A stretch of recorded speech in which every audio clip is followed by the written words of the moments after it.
Greetings, superior beings, greetings, supreme being. We are all the human race. Our common enemy is death. Welcome on Play. I'm Ulrich Hoffman, and you're watching the broadcast. First case of H5N1 Bird Flu in humans in US and H3N8 in China. So there are a number of articles. The first article I'll cover is this healthline.com article. First case of current H5 strain of bird flu detected in US. What to know? May 2nd, 2022. And this Forbes.com article. First human case of H3N8 bird flu reported in China. Typically you don't want to hear the words, quote, first human case, unquote. But we also have some information from the CDC. US case of human avian influenza A, H5 virus reported. Thursday, April 28, 2022. And March 7th, 2022 update, H5N1 bird flu poses low risk to the public. Well, the question is if these birds are all going to die or be put to death because of this, then how would that affect the supply chain? And that is for now, but could the risk increase and stuff? So we could also read this. We can read the wiki article, Influenza A virus subtype H5N1. And then we have two other news reports. MSN.com, bird flu puts organic chickens into lockdown from Pennsylvania to France.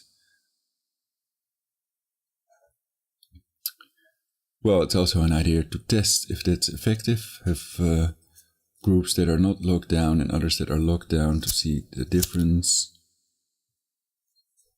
Don't know if they've already done that, perhaps.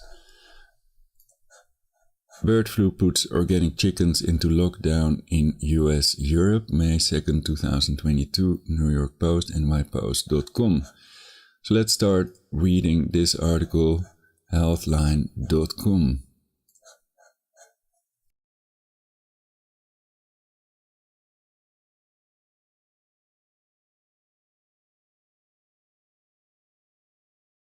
First case of current H5 strain of bird flu detected in U.S. What to know, written by Sean Radcliffe on May 2, 2022, fact-checked by Jennifer Chesk.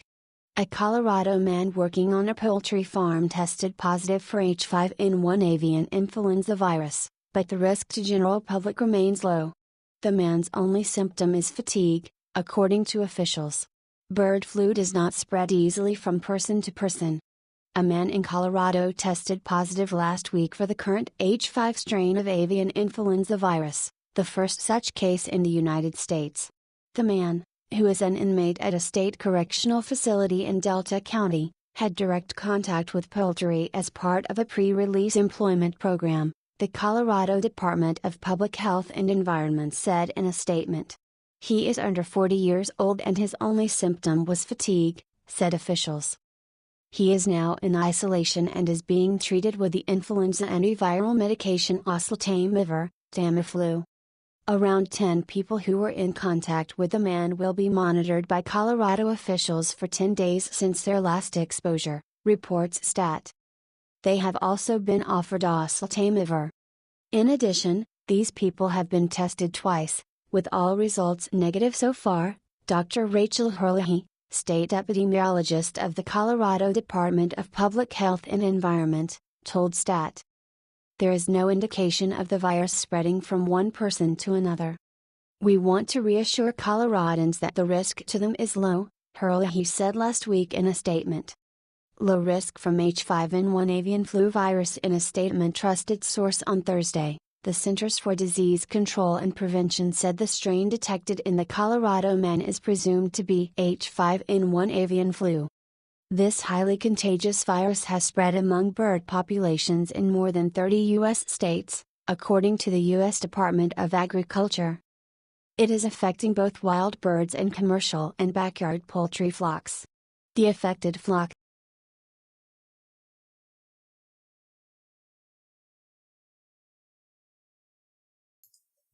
I halt the article because I read in a statement, trusted source on Thursday, the Centers for Disease Control and Prevention said the strain detected in the Colorado man is presumed to be H5N1 avian flu.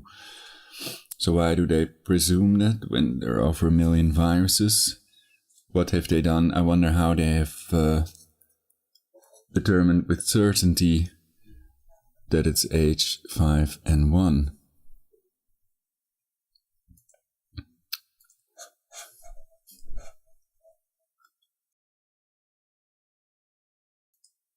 So they're presuming it, but they're not sure, if I understand it correctly.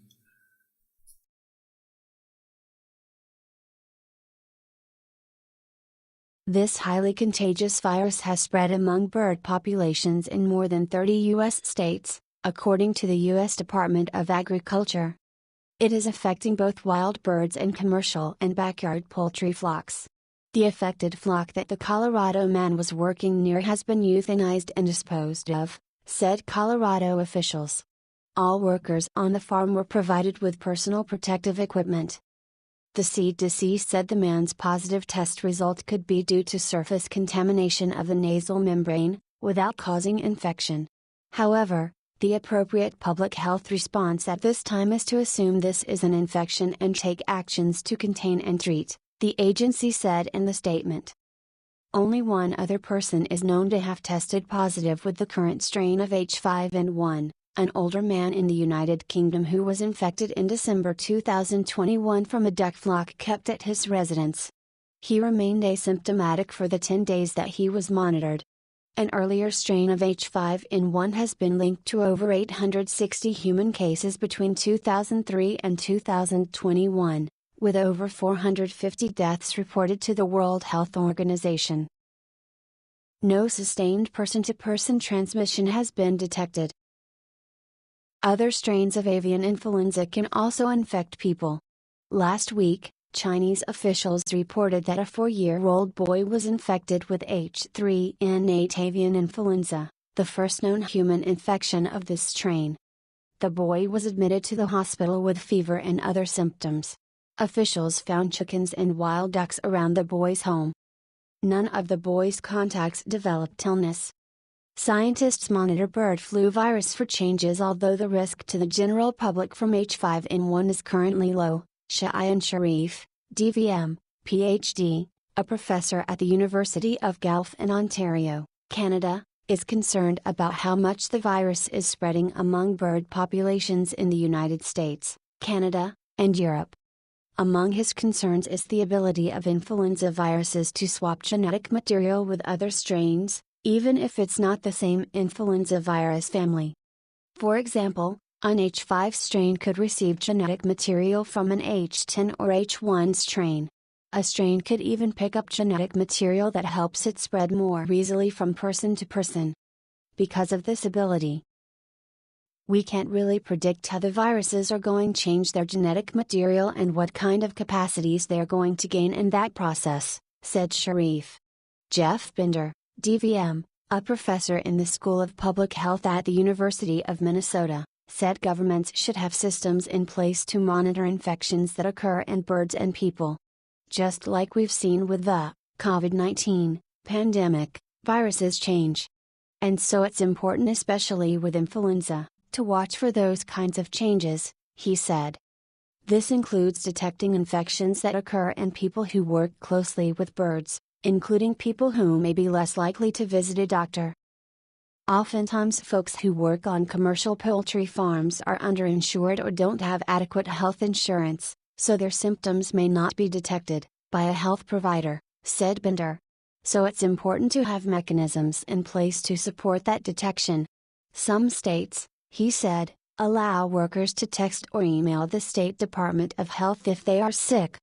These cases can then be investigated and monitored by a state official. Measures to slow spread of avian flu. Sharif said governments also have strict biosecurity measures in place to slow the spread of H5N1 and other avian influenza viruses.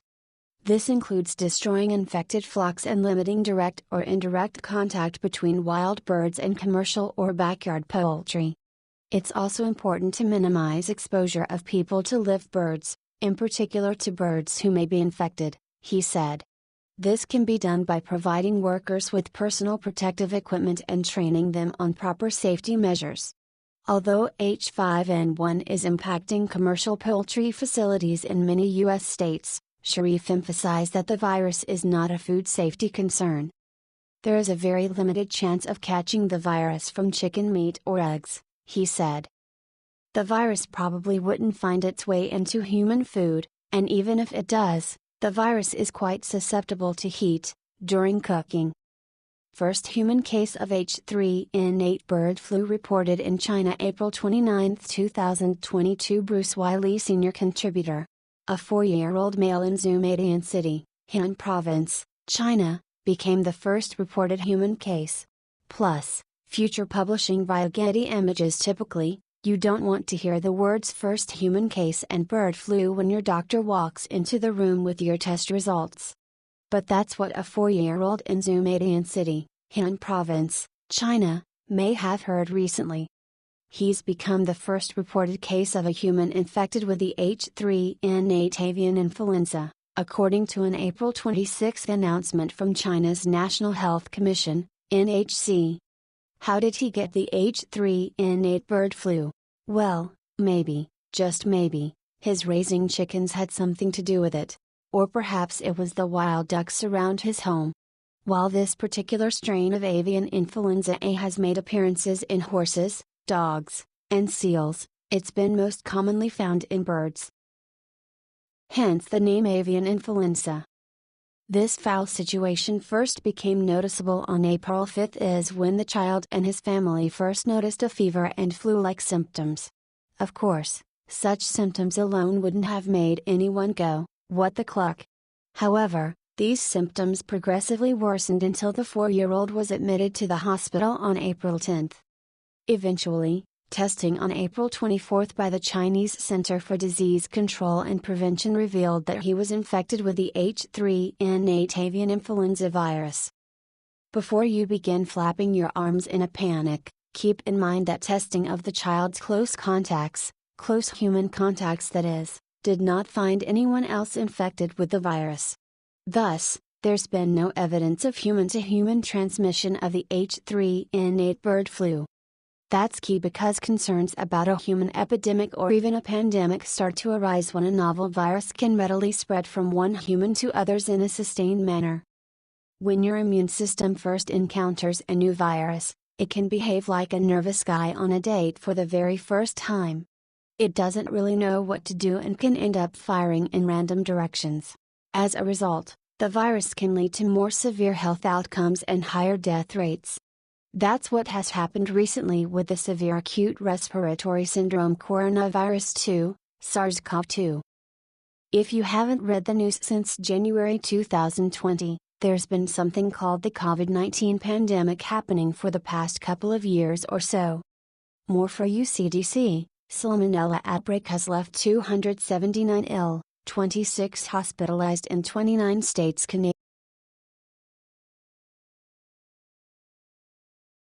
The NHC announcement did include some warnings for people. They include wearing a face mask and seeking medical attention if you have a fever and respiratory symptoms, being very careful with raw meat, and avoiding direct contact with live poultry. They also,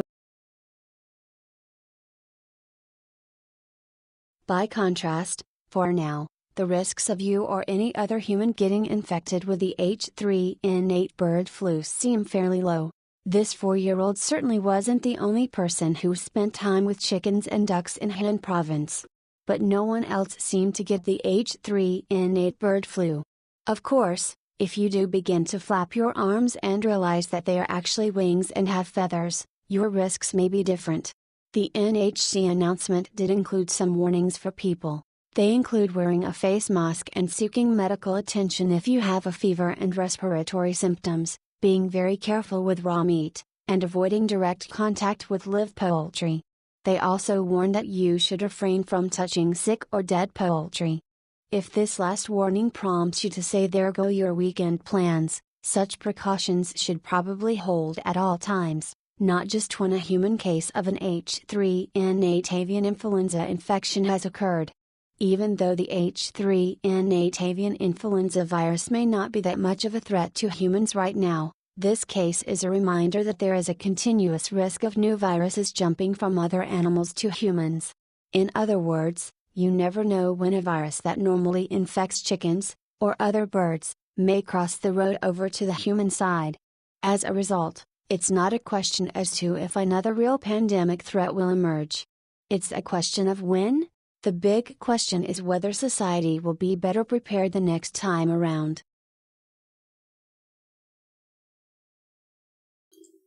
So then we can read US case of human avian influenza A H5 virus reported on the CDC website, cdc.gov.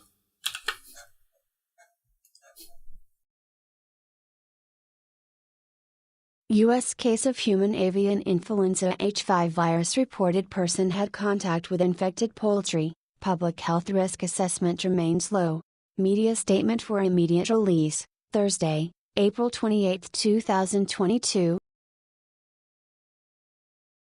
A person has tested positive for avian influenza H5 virus, H5 bird flu, in the U.S., as reported by Colorado and confirmed by CDC. This case occurred in a person who had direct exposure to poultry and was involved in the culling, depopulating, of poultry with presumptive H5N1 bird flu. The patient reported fatigue for a few days as their only symptom and has since recovered. The patient is being isolated and treated with the influenza antiviral drug oseltamivir. While it is possible the detection of H5 bird flu in this specimen is a result of surface contamination of the nasal membrane, that can't be determined at this point, and the positive test result meets the criteria for an H5 case. The appropriate public health response at this time is to assume this is an infection and take actions to contain and treat. This case does not change the human risk assessment for the general public, which CDC considers to be low. However, people who have job-related or recreational exposures to infected birds are at higher risk of infection should take appropriate precautions outlined in CDC guidance. CDC has been monitoring for illness among people exposed to H5N1 virus-infected birds since these outbreaks were detected in U.S. wild birds and poultry in late 2021 and into 2022. To date, H5N1 viruses have been found in U.S. commercial and backyard birds in 29 states, external icon, and in wild birds in 34 states. CDC has tracked the health of more than 2,500 people with exposures to H5N1 virus-infected birds, and this is the only case that has been found to date. Other people involved in the culling operation in Colorado have tested negative for H5 virus infection, but they are being retested out of an abundance of caution. This is the second human case associated with this specific group of H5 viruses that are currently predominant, and the first case in the United States. The first external icon case internationally occurred in December 2021 in the United Kingdom in a person who did not have any symptoms and who raised birds that became infected with H5N1 virus. More than 880 human infections with earlier H5N1 viruses have been reported since 2003 worldwide. However, the predominant H5N1 viruses now circulating among birds globally are different from earlier H5N1 viruses. Infected birds shed H5N1 viruses in their saliva, mucus and feces. H5N1 virus infections among people are rare, however, human infections can happen when enough virus gets into a person's eyes, nose, or mouth, or is inhaled.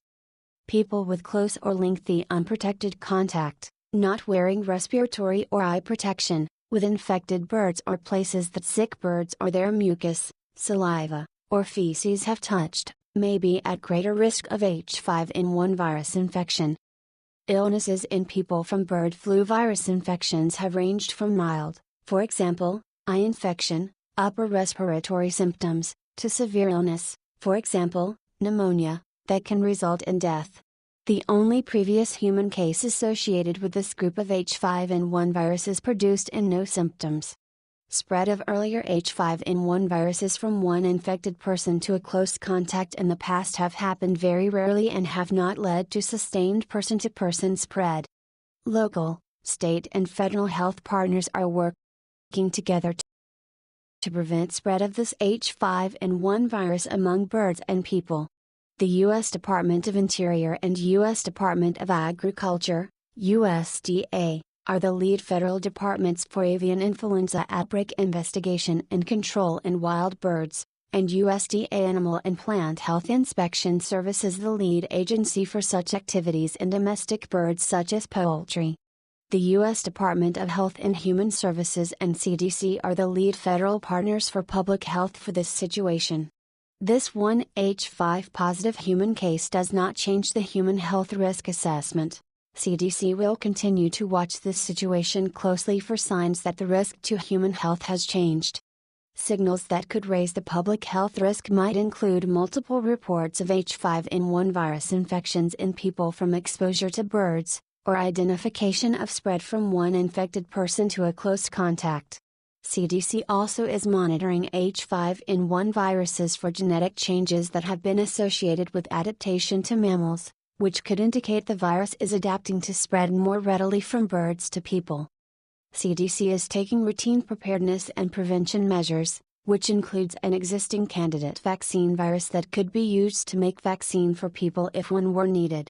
CDC has guidance for clinicians, public health practitioners and people with potential bird exposures. As a reminder, people should avoid contact with poultry that appear ill or are dead and avoid contact with surfaces that appear to be contaminated with feces from wild or domestic birds, if possible.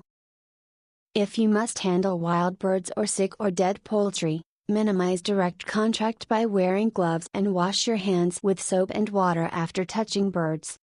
If available, wear respiratory protection such as a medical face mask and eye protection such as goggles.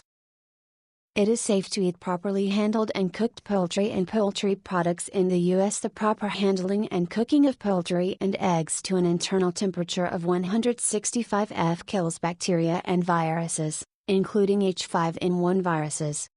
Additional information on protective actions around birds, including what to do if you find a dead bird, is available. CDC also has guidance for specific groups of people with exposure to poultry, including poultry workers and people responding to poultry outbreaks. CDC will continue to provide further updates to the situation and update guidance as needed. I also wonder what happens to the birds when they get infected, what the bird symptoms are. And I will read the second CDC article, March 7, 2022 update, H5N1 bird flu poses low risk to the public.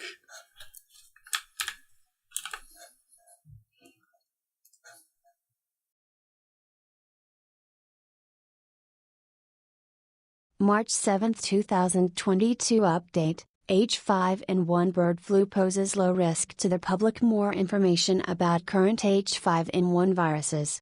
Espanol, other languages. Picture of young turkeys. Birds. This is a picture of a flock of young turkeys. Some of the recent H5N1 bird flu infections in the United States have occurred in commercially raised turkeys. In mid-January, USDA first announced finding H5N1 bird flu viruses in wild birds. PDF icon 333 kilobytes, 11 pages. External icon. This was followed by announcements of outbreaks of H5N1 bird flu in commercial poultry and backyard flocks. March 7, 2022, to date, highly pathogenic avian influenza H5N1 viruses, H5N1 bird flu viruses, have been detected in U.S. wild birds in 14 states. External icon and in commercial and backyard poultry in 13 states. External icon, according to the U.S. Department of Agriculture's, USDA, Animal and Plant Health Inspective Service, APHIS.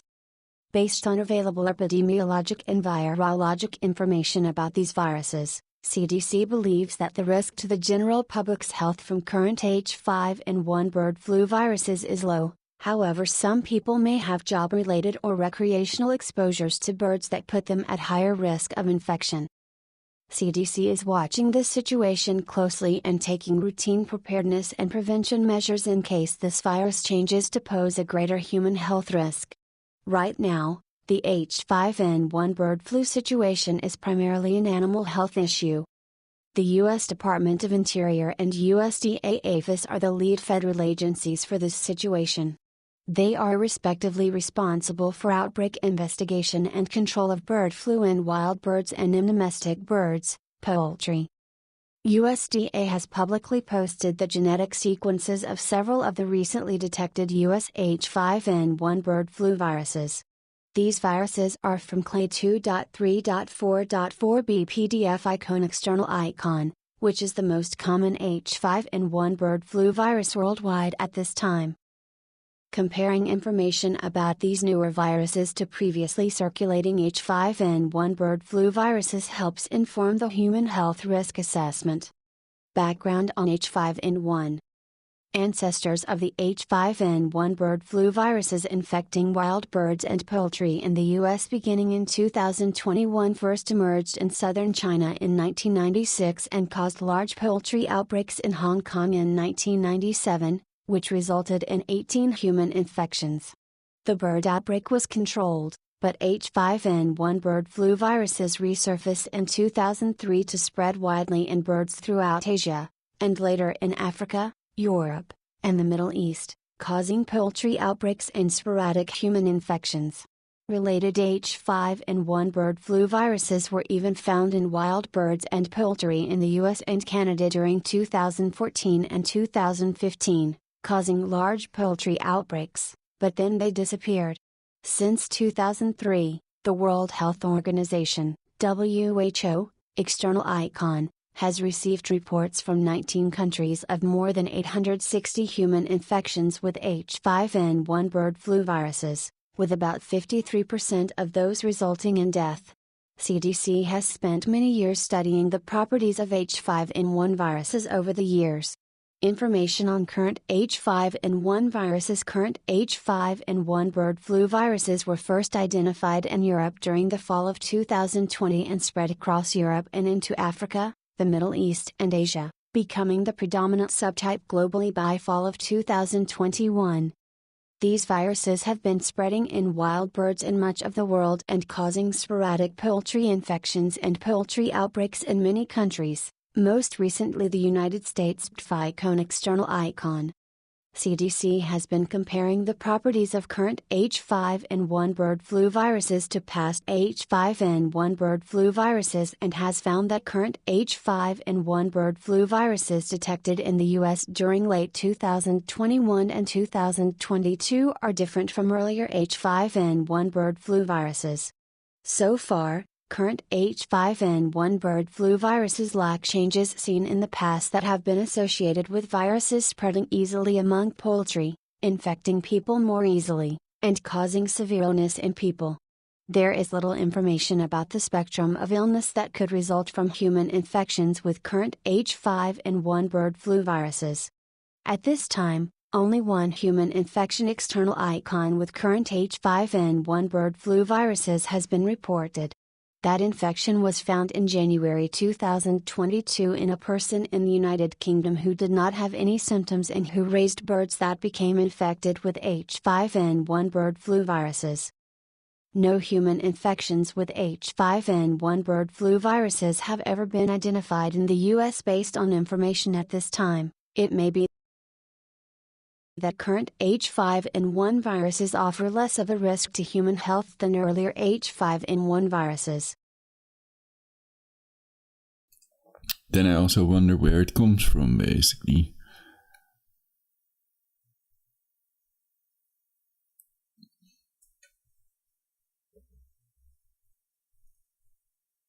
But that's just something to study. How new viruses develop and stuff.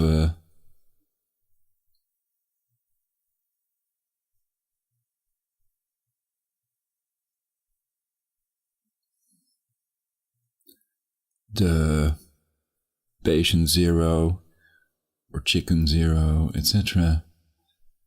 How can that happen? So when people want to cure the disease, they have to treat the cause and not just fight the symptoms, if possible.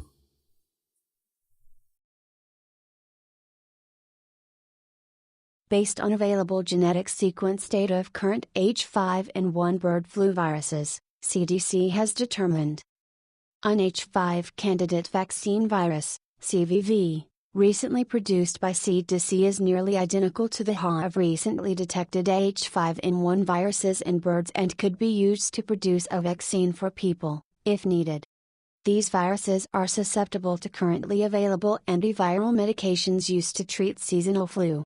These viruses can be detected using CDC's diagnostic tools for seasonal influenza viruses, which are used at more than 100 public health laboratories in all 50 U.S. states and internationally as well. What is CDC doing? Because flu viruses are constantly changing, CDC will continue to monitor these viruses to look for genetic or epidemiologic changes suggesting they might spread more easily to and between people, and cause serious illness in people, or for changes that suggest reduced susceptibility to antivirals, as well as changes in the virus that might mean a new CVV should be developed. CDC is working with USDA and state public health partners to monitor for potential infections in exposed persons in the states where H5N1 bird flu virus detections have occurred. If human infections with H5N1 bird flu virus are identified, CDC will help with surveillance, contact tracing, and other steps to monitor for and reduce spread in affected jurisdictions. At this time, more than 140 people in the U.S. who have had H5N1 exposures with infected birds, poultry have been or are being monitored for symptoms, and no cases of H5N1 infection have been found. CDC is conducting additional laboratory work to further characterize current H5N1 bird flu viruses. CDC is providing guidance including recommendations for personal protective equipment and information for people exposed to birds infected with avian influenza viruses and guidance for testing and treatment. A review of these guidance documents for any needed updates is ongoing. What might happen given past human infections with bird flu viruses resulting from close contact with infected birds, poultry? Sporadic human infections with current H5N1 bird flu viruses would not be surprising, especially among people with exposures who may not be taking recommended precautions, like wearing personal protective equipment, for example. Sporadic infections like that would not change CDC's risk assessment. However, identification of multiple instances of H5N1 bird flu viruses spreading from birds to people, or of changes in the virus associated with adaptation to mammals, would raise CDC's risk assessment. These changes could indicate the virus is adapting to spread more readily from birds to people. If limited, non-sustained human-to-human spread with this virus were to occur, that also would raise the public health threat because it could mean the virus is adapting to spread better between people. Note that sustained human-to-human spread is needed for a pandemic to occur. What to do as a general precaution: people should avoid direct contact with wild birds and observe them only from a distance, if possible. Wild birds can be infected with bird flu viruses without appearing sick. If possible, avoid contact with poultry that appear ill or have died. Avoid contact with surfaces that appear to be contaminated with feces from wild or domestic birds, if possible. CDC has information about precautions to take with wild birds. CDC also has guidance for specific groups of people with exposure to poultry, including poultry workers and people responding to poultry outbreaks. If you must handle wild birds or sick or dead poultry, minimize direct contact by wearing gloves and wash your hands with soap and water after touching birds. If available, wear respiratory protection such as a medical face mask. Change your clothing before contact with healthy domestic poultry and birds after handling wild birds, and discard the gloves and face mask, and then wash your hands with soap and water. Additional information is available at Information for people exposed to birds infected with avian influenza viruses of public health concern. As a reminder, it is safe to eat properly handled and cooked poultry and poultry products in the United States. The proper handling and cooking of poultry and eggs to an internal temperature of 165 F kills bacteria and viruses, including H5N1 bird flu viruses. Human infections with bird flu viruses. Infected birds shed bird flu viruses in their saliva, mucus and feces. Bird flu infections among people are rare, however, human infections can happen when enough virus gets into a person's eyes, nose, or mouth, or is inhaled. People with close or lengthy unprotected contact, not wearing respiratory protection or eye protection, with infected birds or places that sick birds or their mucus, saliva, or feces have touched, may be at greater risk of bird flu virus infection. Illnesses in people from bird flu virus infections have ranged from mild, for example, eye infection, upper respiratory symptoms, to severe illness, for example, pneumonia, that can result in death. The spread of bird flu viruses from one infected person to a close contact is very rare, and when it has happened, it has not led to continued spread among people. Clades are explained on C. Disease Avian Influenza Current Situation Summary web page in the section titled Classification of Avian Influenza Viruses. So then we can also read this wiki article. It may be quite interesting actually. Influenza virus subtype H5N1, I/H5N1, is a subtype of the influenza A virus which can cause illness in humans and many other animal species. 1. A bird-adapted strain of H5N1, called H5N1 for highly pathogenic avian influenza virus of type A of subtype H5N1, is the highly pathogenic causative agent of H5N1 flu, commonly known as avian influenza, bird flu. It is enzootic, maintained in the population, in many bird populations, especially in Southeast Asia. One strain of H5N1 is spreading globally after first appearing in Asia. It is epizootic, an epidemic in non-humans, and panzootic, affecting animals of many species, especially over a wide area, killing tens of millions of birds and spurring the culling of hundreds of millions of others to stem its spread. Many references to bird flu and H5N1 in the popular media refer to this strain. 2. According to the World Health Organization, WHO, and the United Nations Food and Agriculture Organization, H5N1 pathogenicity is gradually continuing to rise in endemic areas, but the avian influenza disease situation in foreign birds is being held in check by vaccination, and there is no evidence of sustained human-to-human transmission of the virus. 3. 11 outbreaks of H5N1 were reported worldwide in June 2008, in 5 countries, China, Egypt, Indonesia, Pakistan and Vietnam, compared to 65 outbreaks in June 2006, and 55 in June 2007. The global high situation significantly improved in the first half of 2008, but the FAO reports that imperfect disease surveillance systems mean the occurrence of the virus remains underestimated and underreported. 4. As of May 2020, the WHO reported a total of 861 confirmed human cases, which resulted in the deaths of 455 people since 2003. 5. Several H5N1 vaccines have been developed and approved, and stockpiled by a number of countries, including the United States, in its national stockpile, 7, Britain, France, Canada, and Australia, for use in an emergency. 8.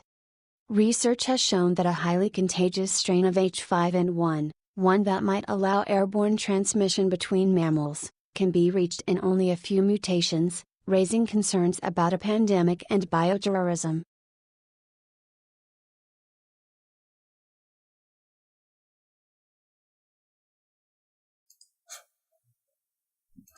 Okay, I think it may be pretty interesting. So let's read the rest.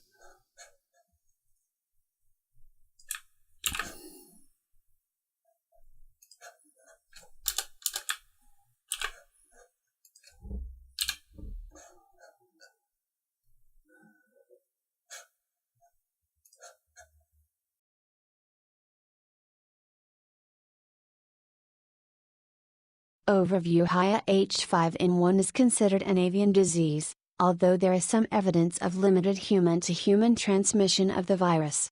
10. A risk factor for contracting the virus is handling of infected poultry, but transmission of the virus from infected birds to humans has been characterized as inefficient.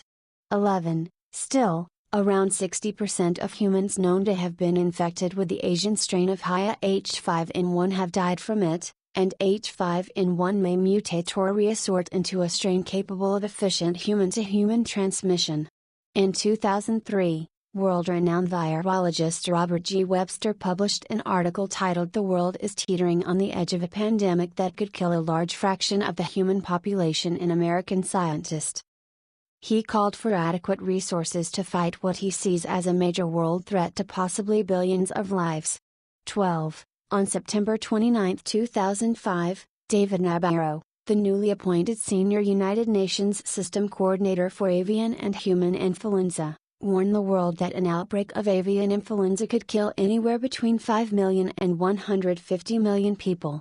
13. Experts have identified key events, creating new clades, infecting new species, spreading to new areas, marking the progression of an avian flu virus towards becoming pandemic, and many of those key events have occurred more rapidly than expected. Due to the high lethality and virulence of H5N1, its endemic presence, its increasingly large host reservoir, and its significant ongoing mutations, in 2006, the H5N1 virus has been regarded to be the world's largest pandemic threat, and millions of dollars are being spent researching H5N1 and preparing for a potential influenza pandemic. 14. At least 12 companies and 17 governments are developing pre-pandemic influenza vaccines in 28 different clinical trials that, if successful, could turn a deadly pandemic infection into a non-deadly one. Full-scale production of a vaccine that could prevent any illness at all from the strain would require at least 3 months after the virus's emergence to begin, but it is hoped that vaccine production could increase until 1 billion doses were produced by 1 year after the initial identification of the virus. 15. H5N1 may cause more than one influenza pandemic, as it is expected to continue mutating in birds regardless of whether humans develop herd immunity to a future pandemic strain. 16. Influenza pandemics from its genetic offspring may include Influenza A virus subtypes other than H5N1. 17. While genetic analysis of the H5N1 virus shows that influenza pandemics from its genetic offspring can easily be far more lethal than the Spanish flu pandemic. 18. Planning for a future influenza pandemic is based on what can be done, and there is no higher pandemic severity index level than a Category 5 pandemic, which, roughly speaking, is any pandemic as bad as the Spanish flu or worse, and for which all intervention measures are to be used. 19. Signs and symptoms. Further information. Influenza. The different sites of infection, shown in red, of seasonal H1N1 versus avian H5N1 influences their lethality and ability to spread. 20. In general, humans who catch a humanized Influenza A virus, a human flu virus of type A, usually have symptoms that include fever, cough, sore throat, muscle aches, conjunctivitis, and, in severe cases, breathing problems and pneumonia that may be fatal. 21. The severity of the infection depends in large part on the state of the infected person's immune systems and whether they had been exposed to the strain before, in which case they would be partially immune. No one knows if these or other symptoms will be the symptoms of a humanized H5N1 flu. The avian. So this is a comparison of SARS-CoV-2 and H1N1 swine flu images, and if we look on the web, for example, we can see Wiki here. This is influenza flu, a microscope image. This is zoomed out more, this is more close-up H1N1, and then we can compare that to SARS-CoV-2, different micrographs.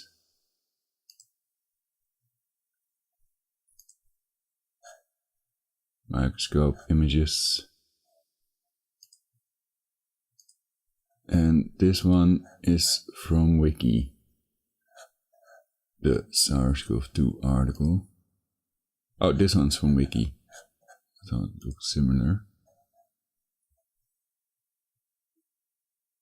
Yellow, green, and where do I have the Wiki here? Oh, on this one it's more like yellow, green on the inside.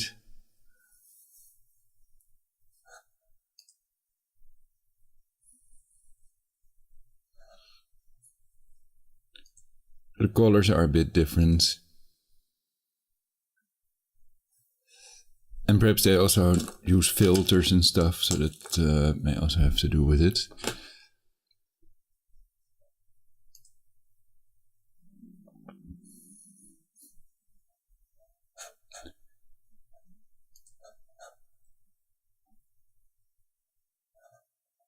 So I wonder how they determine the difference, probably with tests, and then that has a certain specificity and reliability.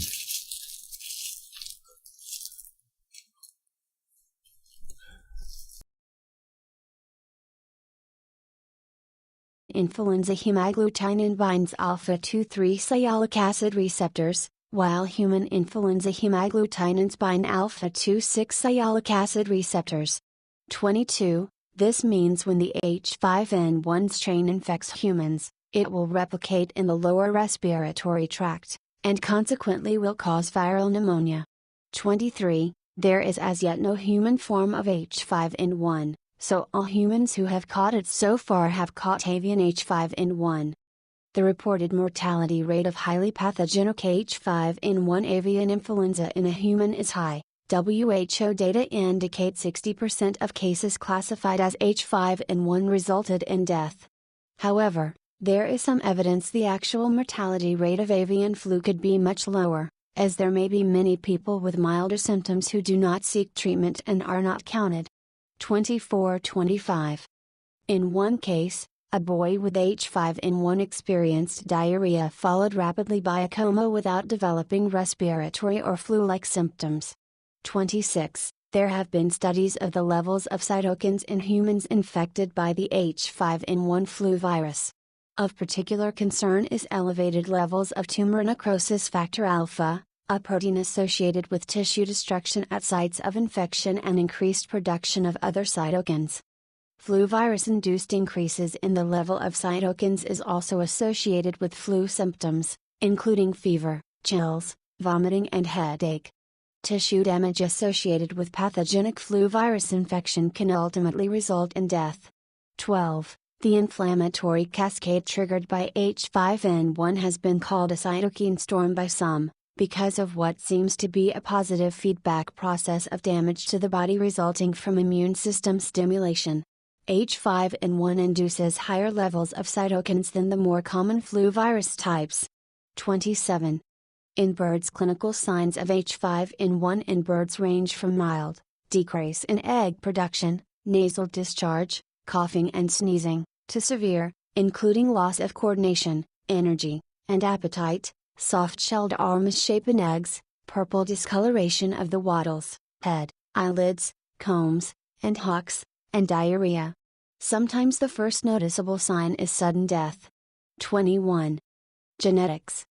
The H in H5N1 stands for hemagglutinin, as depicted in this molecular model. Further information: Influenza virus A and H5N1 genetic structure. The first known strain of H5N1, called A/chicken/Scotland/59, killed 2 flocks of chickens in Scotland in 1959, but that strain was very different from the highly pathogenic strain of H5N1. The dominant strain of H5N1 in 2004 evolved from 1999 to 2002, creating the Z genotype. 28. It has also been called Asian lineage H5N1. Asian lineage H5N1 is divided into 2 antigenic clades. Clade 1 includes human and bird isolates from Vietnam, Thailand, and Cambodia and bird isolates from Laos and Malaysia. Clade 2 viruses were first identified in bird isolates from China, Indonesia, Japan, and South Korea before spreading westward to the Middle East, Europe, and Africa.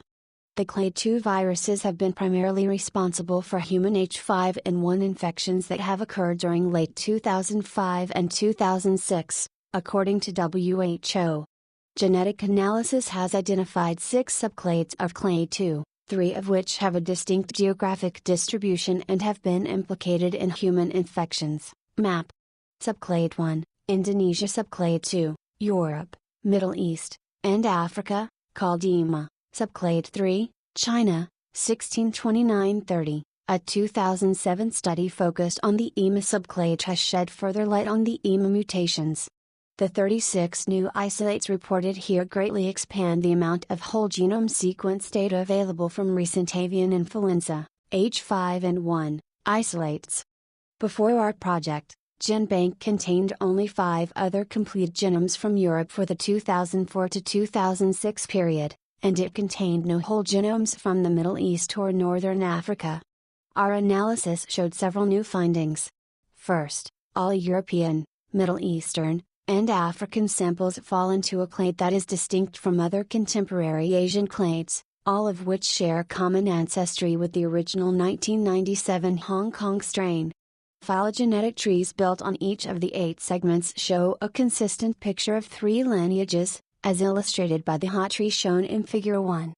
2 of the clades contain exclusively Vietnamese isolates, the smaller of these, with 5 isolates, we label V1. The larger clade, with 9 isolates, is V2. The remaining 22 isolates all fall into a third, clearly distinct clade, labeled EMA, which comprises samples from Europe, the Middle East, and Africa. Trees for the other 7 segments display a similar topology, with clades V1, V2, and EMA clearly separated in each case. Analyses of all available complete influenza, H5N1, genomes and of 589 HA sequences placed the EMA clade as distinct from the major clades circulating in People's Republic of China, Indonesia, and Southeast Asia. 31. Terminology. H5N1 isolates are identified like this. Actual Haya H5N1 example, I/chicken/nacorn padom/Thailand/CUK2/04 H5N1. A stands for the genus of influenza, A, B or C. Chicken is the animal species the isolate was found in. Note, human isolates lack this component term and are thus identified as human isolates by default. Nacorn padom/Thailand is the place this specific virus was isolated. CUK2 is the laboratory reference number that identifies it from other influenza viruses isolated at the same place, and Euro 4 represents the year of isolation. 2004. H5 stands for the 5th of several known types of the protein hemagglutinin. N1 stands for the first of several known types of the protein neuraminidase. Other examples include A/Duck/Hong Kong/308/78 H5N3, I/Avian/NY/01 H5N2, I/Chicken/Mexico/3138194 H5N2, and A/Chevaler/Egypt/03 H5N2. 32. As with other avian flu viruses, H5N1 has strains called highly pathogenic, HP, and low pathogenic, LP, avian influenza viruses that cause high or highly virulent, and mortality rates in infected flocks often approach 100%. LP viruses have negligible virulence, but these viruses can serve as progenitors to high viruses. The strain of H5N1 responsible for the deaths of birds across the world is an high strain. All other strains of H5N1, including a North American strain that causes no disease at all in any species, are all high strains. All high strains identified to date have involved H5 and H7 subtypes. The distinction concerns pathogenicity in poultry, not humans. Normally, A highly pathogenic avian virus is not highly pathogenic to either humans or non-poultry birds. This deadly strain of H5N1 is unusual in being deadly to so many species, including some, like domestic cats, never previously susceptible to any influenza virus. 33. Genetic structure and related subtypes. The N in H5N1 stands for neuraminidase. The protein depicted in this ribbon diagram H5N1 is a subtype of the species Influenza virus of the genus Alpha Influenza virus of the family Ortomyxoviridae. Like all other Influenza A subtypes, the H5N1 subtype is an RNA virus. It has a segmented genome of 8 negative sense, single strands of RNA, abbreviated as PB2, PB1, PA, HA, and P, NA, MP and NS. HA codes for hemagglutinin, an antigenic glycoprotein found on the surface of the influenza viruses and is responsible for binding the virus to the cell that is being infected. NA codes for neuraminidase, an antigenic glycosylated enzyme found on the surface of the influenza viruses. It facilitates the release of progeny viruses from infected cells. 34. The hemagglutinin, HA, and neuraminidase, NA, RNA strands specify the structure of proteins that are most medically relevant as targets for antiviral drugs and antibodies. HA and NA are also used as the basis for the naming of the different subtypes of influenza A viruses. This is where the H and N come from in H5N1. Influenza viruses are significant for their potential for disease and death in humans and other animals. Influenza virus subtypes that have been confirmed in humans, in order of the number of known human pandemic deaths that they have caused, include H1N1, which caused the 1918 flu pandemic, Spanish flu, and the 2009 flu pandemic, swine flu, and is causing seasonal human flu H2N2, which caused Asian flu H3N2, which caused Hong Kong flu and causes seasonal human flu H5N1, bird flu, which is noted for having a strain, Asian lineage high H5N1, that kills over half the humans it infects, infecting and killing species that were never known to suffer from influenza viruses before, for example cats, being unable to be stopped by culling all involved poultry, some think due to being endemic in wild birds, and causing billions of dollars to be spent in flu pandemic preparation and preventiveness. H7N7, which has unusual zoonotic potential and killed one person H1N2, which is endemic in humans and pigs and causes seasonal human flu H9N2, which has infected 3 people H7N2, which has infected 2 people H7N3, which has infected 2 people H10N7, which has infected 2 people H7N9, which as of February 2014 has infected 309 people. And lead to 70 deaths. Low pathogenic H5N1, low pathogenic avian influenza H5N1, high H5N1, also.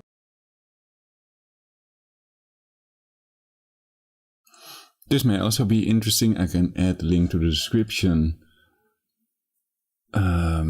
National Library of Medicine, National Center for Biotechnology Information, NIH, National Institutes of Health, ncbi.nlm.nih.gov, PubMed Central, Influenza as a bioweapon, 2003, July.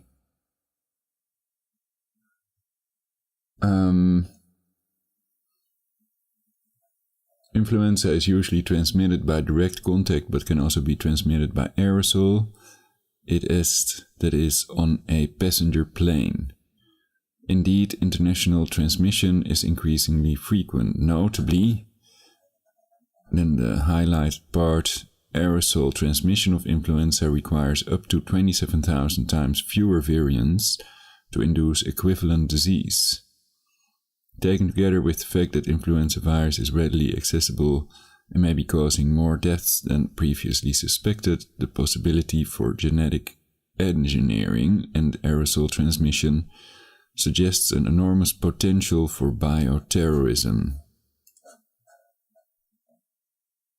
Unquote. called North American H5N1 commonly occurs in wild birds. Low pathogenic avian influenza H5N1, H5N1, also called North American H5N1 commonly occurs in wild birds. In most cases, it causes minor sickness or no noticeable signs of disease in birds. It is not known to affect humans at all. The only concern about it is that it is possible for it to be transmitted to poultry and in poultry mutate into a highly pathogenic strain. 1966, by H5N1A/Turkey/Ontario/6613/1966 H5N1 was detected in a flock of infected turkeys in Ontario, Canada 3536, 1975. By H5N1 was detected in a wild mallard duck and a wild blue goose in Wisconsin. 1981 and 1985, by H5N1 was detected in ducks by the University of Minnesota conducting a sampling procedure in which sentinel ducks were monitored in cages placed in the wild for a short period of time. 1983, by H5N1 was detected in ring-billed gulls in Pennsylvania. 1986, by H5N1 was detected in a wild mallard duck in Ohio. 2005, by H5N1 was detected in ducks in Manitoba, Canada. 2008, by H5N1 was detected in ducks in New Zealand. 2009, by H5N1 was detected in commercial poultry in British Columbia. 37, in the past, there was no requirement for reporting or tracking by H5 or H7 detections in wild birds, so states and universities tested wild bird samples independently of USDA. Well, I'm thinking if you find a dead bird somewhere, then perhaps it's best to wear gloves, or use a piece of paper, not to touch it with your bare hands, basically.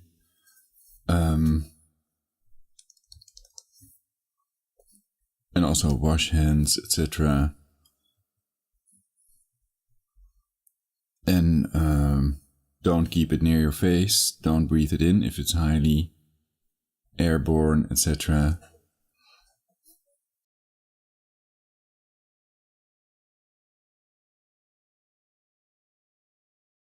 Because of this, the above list of previous detections might not be all-inclusive if passed by H5N1 detections. However, the World Organization for Animal Health, OI, recently changed its requirement of reporting detections of avian influenza. Effective in 2006, all confirmed by H5 and H7I subtypes must be reported to the OI because of their potential to mutate into highly pathogenic strains. Therefore, USDA now tracks these detections in wild birds, backyard flocks, commercial flocks, and live bird markets. 38. High mutation rate. Influenza viruses have a relatively high mutation rate that is characteristic of RNA viruses. The segmentation of its genome facilitates genetic recombination by segment reassortment in hosts infected with two different strains of influenza viruses at the same time. 3940. A previously uncontagious strain may then be able to pass between humans, one of several possible paths to a pandemic. The ability of various influenza strains to show species selectivity is largely due to variation in the hemagglutinin genes. Genetic mutations in the hemagglutinin gene that cause single amino acid substitutions can significantly alter the ability of viral hemagglutinin proteins to bind to receptors on the surface of host cells. Such mutations in avian H5N1 viruses can change virus strains from being inefficient at infecting human cells to being as efficient in causing human infections as more common human influenza virus types. 41. This doesn't mean that one amino acid substitution can cause a pandemic, but it does mean that one amino acid substitution can cause an avian flu virus that is not pathogenic in humans to become pathogenic in humans. Influenza virus subtype H3N2 is endemic in pigs in China, and has been detected in pigs in Vietnam, increasing fears of the emergence of new variant strains. The dominant strain of annual flu virus in January 2006 was H3N2, which is now resistant to the standard antiviral drugs amantadine and rimantadine. The possibility of H5N1 and H3N2 exchanging genes through reassortment is a major concern. If a reassortment in H5N1 occurs, it might remain an H5N1 subtype, or it could shift subtypes, as H2N2 did when it evolved into the Hong Kong flu strain of H3N2. Both the H2N2 and H3N2 pandemic strains contained avian influenza virus RNA segments. While the pandemic human influenza viruses of 1957, H2N2, and 1968, H3N2, clearly arose through reassortment between human and avian viruses, the influenza virus causing the Spanish flu in 1918 appears to be entirely derived from an avian source. 42. Prevention vaccine. There are several H5N1 vaccines for several of the avian H5N1 varieties, but the continual mutation of H5N1 renders them of limited use to date. While vaccines can sometimes provide cross-protection against related flu strains, the best protection would be from a vaccine specifically produced for any future pandemic flu virus strain. Daniel Arlusi, co-director of the Biohazardous Threats and Emerging Diseases graduate program at Georgetown University, has made this point. There is no H5N1 pandemic, so there can be no pandemic vaccine. 43. However, pre-pandemic vaccines have been created, are being refined and tested, and do have some promise both in furthering research and preparedness for the next pandemic. 44, 45, 46. Vaccine manufacturing companies are being encouraged to increase capacity so that if a pandemic vaccine is needed, facilities will be available for rapid production of large amounts of a vaccine specific to a new pandemic strain. Public health. Further information. Influenza pandemic. The United States is collaborating closely with 8 international organizations, including the World Health Organization, WHO, the Food and Agricultural Organization of the United Nations, FAO, the World Organization for Animal Health, OI, and 88 foreign governments to address the situation through planning, greater monitoring, and full transparency in reporting and investigating avian influenza occurrences. The United States and these international partners have led global efforts to encourage countries to heighten surveillance for outbreaks in poultry and significant numbers of deaths in migratory birds, and to rapidly introduce containment measures. The U.S. Agency for International Development, USAID, and the U.S. Department of State, the U.S. Department of Health and Human Services, HHS, and Agriculture, USDA, are coordinating future international response measures on behalf of the White House with departments and agencies across the federal government. 47. Together, steps are being taken to minimize the risk of further spread in animal populations, reduce the risk of human infections, and further support pandemic planning and preparedness. 47. Ongoing detailed mutually coordinated on-site surveillance and analysis of human and animal H5N1 avian flu outbreaks are being conducted and reported by the USGS National Wildlife Health Center, the Centers for Disease Control and Prevention, the World Health Organization, the European Commission, and others. 48. Treatment. Further information. Flu research. There is no highly effective treatment for H5N1 flu, but oseltamivir, commercially marketed by Roche as Tamiflu, can sometimes inhibit the influenza virus from spreading inside the user's body.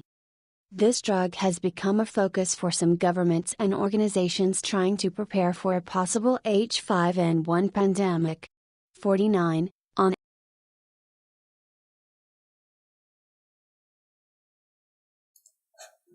Okay, we've had a flu vaccine for 78 years. We still have the flu. Are you awake yet? So with viruses that mutate very fast, it needs to be checked. Primum non nocere, the cure may not be worse than the disease. And often long-term effects have not been tested, so then antibody-dependent enhancement can become a big problem, deadly, when people are exposed to the live virus, when they have these non-neutralizing suboptimal antibodies. More about it in my previous broadcasts. But when people make $1 billion a month from these vaccines, well, what is the incentive for them to stop if they have legal immunity anyway? And the taxpayers have to pay for the damages if they are admitted or recognized by a judge.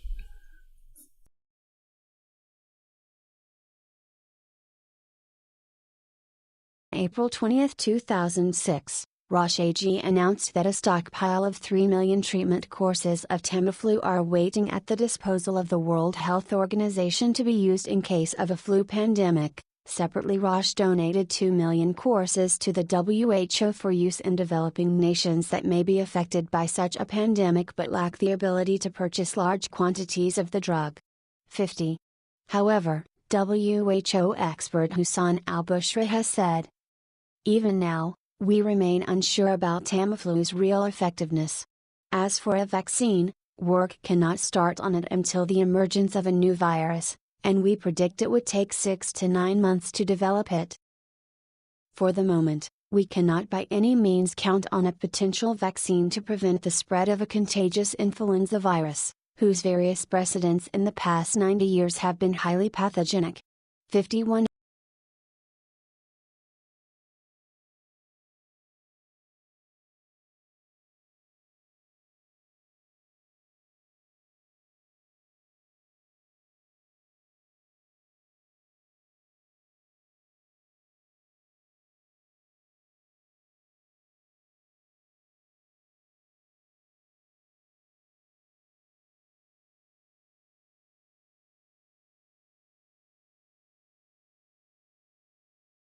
We've never created a new vaccine in less than 5 years.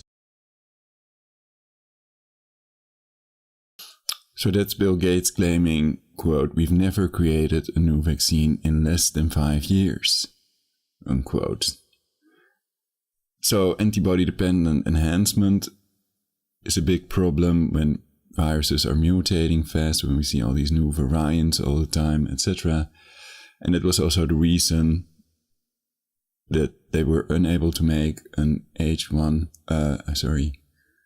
It was also the reason they were unable to make HIV vaccine, an HIV vaccine, HIV virus that causes AIDS, and a SARS-CoV-1 vaccine, because it was mutating too fast. They didn't get an effective, safe vaccine that was marketed.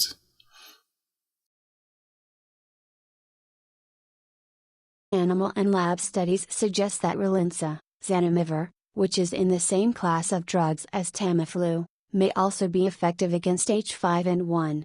In a study performed on mice in 2000, zanamivir was shown to be efficacious in treating avian influenza viruses H9N2, H6N1, and H5N1 transmissible to mammals. 52. In addition, mice studies suggest a combination of zanamivir, celecoxib and mesalazine looks promising, producing a 50% survival rate compared to no survival in the placebo arm. 53. While no one knows if zanamivir will be useful or not on a yet-to-exist pandemic strain of H5N1, it might be useful to stockpile zanamivir as well as oseltamivir in the event of an H5N1 influenza pandemic. Neither oseltamivir nor zanamivir can be manufactured in quantities that would be meaningful once efficient human transmission starts. 54. In September 2006, a WHO scientist announced that studies had confirmed cases of H5N1 strains resistant to Tamiflu and amantadine. 55. Tamiflu-resistant strains have also appeared in the EU, which remains sensitive to Relenza. 56-57. Epidemiology. Further information, transmission and infection of H5N1 and global spread of H5N1. The earliest infections of humans by H5N1 coincided with an epizootic, an epidemic in non-humans, of H5N1 influenza in Hong Kong's poultry population in 1997. This panzootic, a disease affecting animals of many species, especially over a wide area, outbreak was stopped by the killing of the entire domestic poultry population within the territory. However, the disease has continued to spread. Outbreaks were reported in Asia again in 2003. On December 21, 2009, the WHO announced a total of 447 cases, which resulted in the deaths of 263. 2158. Contagiousness. Highly pathogenic H5N1. Countries with humans, poultry and wild birds killed by H5N1. Countries with poultry or wild birds killed by H5N1 and has reported human cases of H5N1. Countries with poultry or wild birds killed by H5N1. H5N1 is easily transmissible between birds, facilitating a potential global spread of H5N1. While H5N1 undergoes mutation and reassortment, creating variations which can infect species not previously known to carry the virus, not all of these variant forms can infect humans.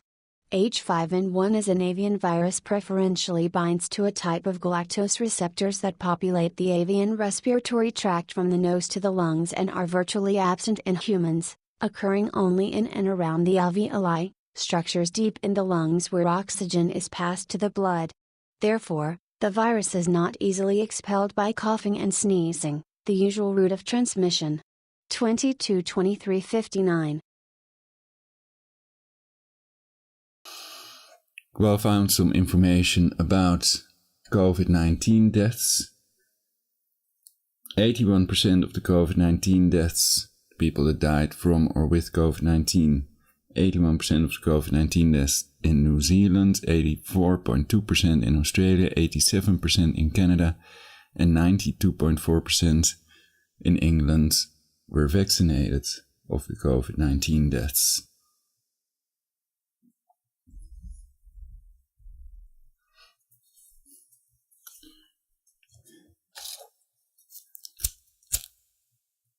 Wouldn't we see the opposite if the COVID-19 vaccines actually prevent deaths and severe illness?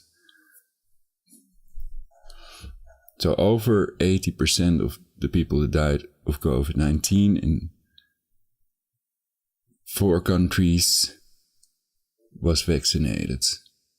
Over 80%. So wouldn't we see the opposite then, that over 80% would be unvaccinated people if it would prevent severe disease and death?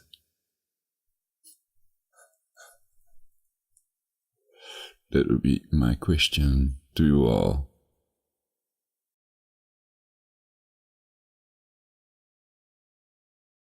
H5N1 is mainly spread by domestic poultry, both through the movements of infected birds and poultry products and through the use of infected poultry manure as fertilizer or feed.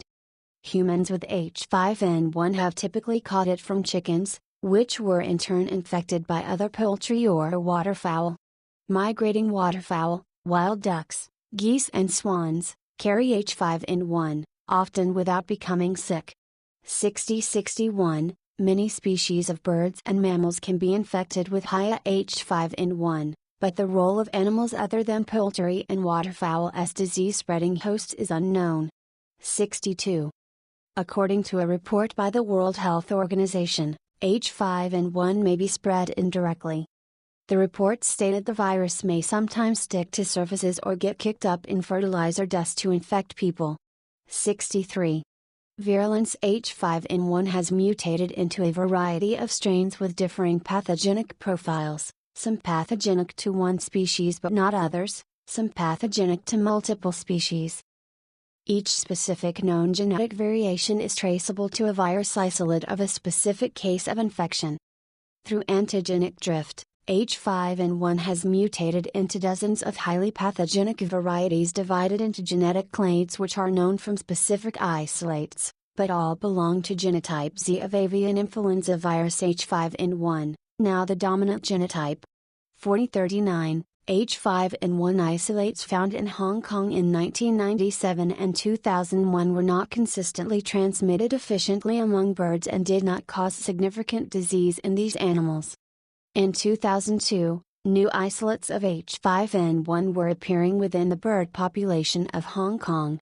These new isolates caused acute disease, including severe neurological dysfunction and death in ducks. This was the first reported case of lethal influenza virus infection in wild aquatic birds since 1961. 64.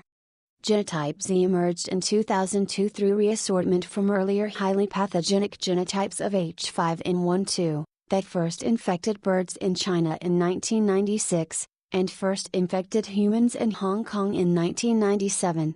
394065. Genotype Z is endemic in birds in Southeast Asia, has created at least 2 clades that can infect humans, and is spreading across the globe in bird populations. Mutations occurring within this genotype are increasing their pathogenicity. 66. Birds are also able to shed the virus for longer periods of time before their death, increasing the transmissibility of the virus.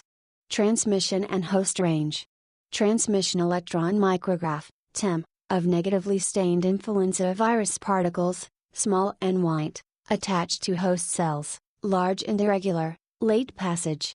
Source: Dr. Erskine Palmer, Centers for Disease Control and Prevention Public Health Image Library. Infected birds transmit H5N1 through their saliva, nasal secretions, feces and blood.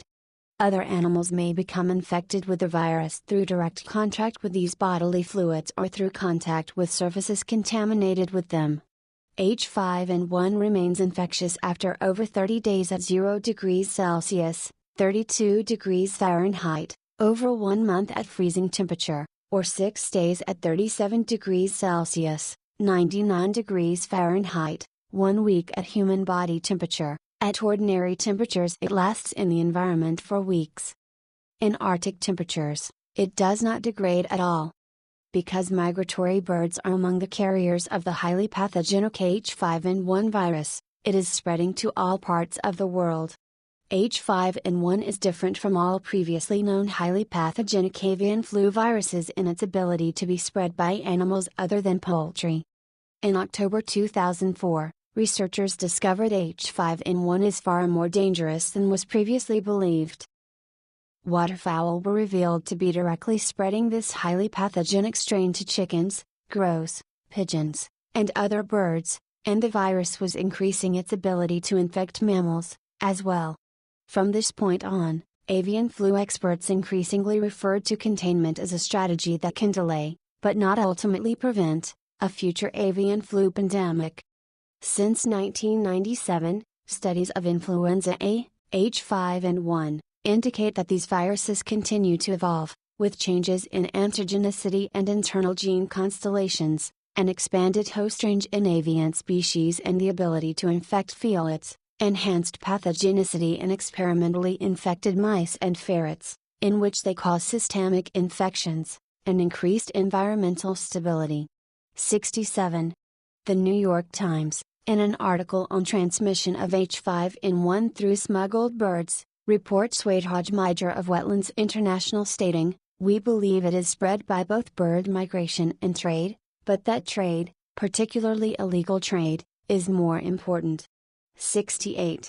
On September 29, 2007, researchers reported the H5N1 bird flu virus could also pass through a pregnant woman's placenta to infect the fetus. They also found evidence of what doctors had long suspected: the virus not only affects the lungs, but also passes throughout the body into the gastrointestinal tract, the brain, liver, and blood cells. 69. In May 2013, North Korea confirmed a H5N1 bird flu outbreak that forced authorities to kill over 160,000 ducks in Pyongyang. 70. H5N1 transmission studies in ferrets, 2011, novel, contagious strains of H5N1 were created by Ron Fouchier of the Erasmus Medical Center in Rotterdam, the Netherlands, who first presented his work to the public at an influenza conference in Malta in September 2011. 3 mutations were introduced into the H5N1 virus genome, and the virus was then passed from the noses of infected ferrets to the noses of uninfected ones, which was repeated 10 times. 71. After these 10 passages, the H5N1 virus had acquired the ability of transmission between ferrets via aerosols or respiratory droplets.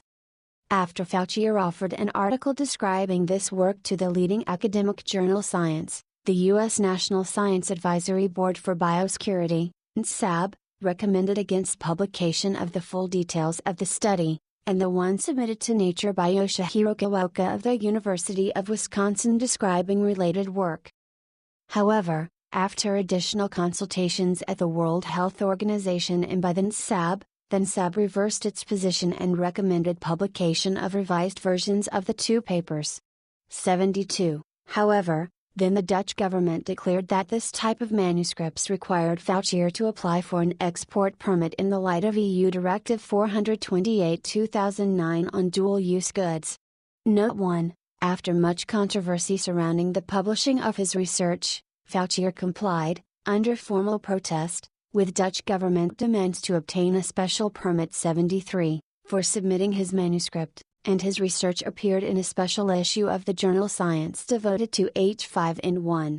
74, 75, 76. The papers by Fauci and Kawaoka conclude that it is entirely possible that a natural chain of mutations could lead to an H5N1 virus acquiring the capability of airborne transmission between mammals, and that a H5N1 influenza pandemic would not be impossible. 77. In May 2013, it was reported that scientists at the Harbin Veterinary Research Institute in Harbin, China had created H5N1 strains which passed between guinea pigs. 78. In response to Fauci and Kawaoka's work, a number of scientists expressed concerns with the risks of creating novel potential pandemic pathogens, culminating in the formation of the Cambridge Working Group, a consensus statement calling for an assessment of the risks and benefits of such research. 7980. Society and Culture main article, Social Impact of H5N1. H5N1 has had a significant effect on human society, especially the financial, political, social, and personal responses to both actual and predicted deaths in birds, humans, and other animals. Billions of US dollars are being raised and spent to research H5N1 and prepare for a potential avian influenza pandemic. Over $10 billion have been spent and over 200 million birds have been killed to try to contain H5N1. 14, 81, 82, 83, 84, 85, 86, 87, 88. People have reacted by buying less chicken, causing poultry sales and prices to fall. 89. Many individuals have stockpiled supplies for a possible flu pandemic. International health officials and other experts have pointed out that many unknown questions still hover around the disease. 90. Dr. David Nabarro, Chief Avian Flu Coordinator for the United Nations, and former Chief of Crisis Response for the World Health Organization, has described himself as quite scared about H5N1's potential impact on humans. Nabarro has been accused of being alarmist before, and on his first day in his role for the United Nations, he proclaimed the avian flu could kill 150 million people. In an interview with the International Herald Tribune, Nabarro compares avian flu to AIDS in Africa, warning that underestimations led to inappropriate focus for research and intervention. 91. In February 2020, an outbreak of H5N1 avian flu occurred in Shuangqing district of Shejiang City, in the Hunan province. After poultry had become ill from the virus, the city killed close to 18,000 chickens to prevent the spread of the illness. Hunan borders Hubei province, where Wuhan is located, the epicenter of the coronavirus pandemic.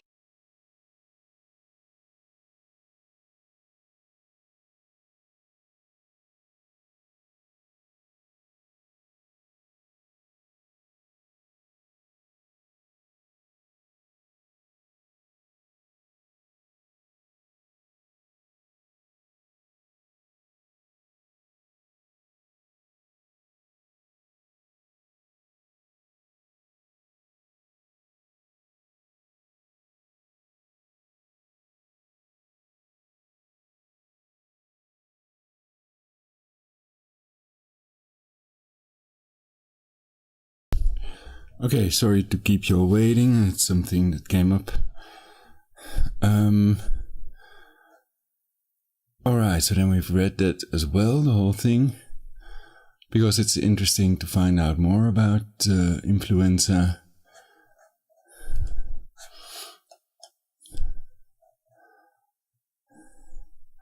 We can read Influenza as a Bioweapon, Journal of the Royal Society of Medicine, GRSM.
J.R. SOCMED.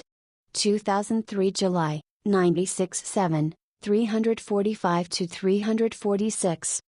Influenza as a Bioweapon. Mohammed Majid, MD, 3,4 Scott Lillibridge, MD, 1 Parsim Rahaji, MD, 2 Edward Cassels, MD 2,3,4. Author information. Copyright and license information. Disclaimer: this article has been cited by other articles in PMC.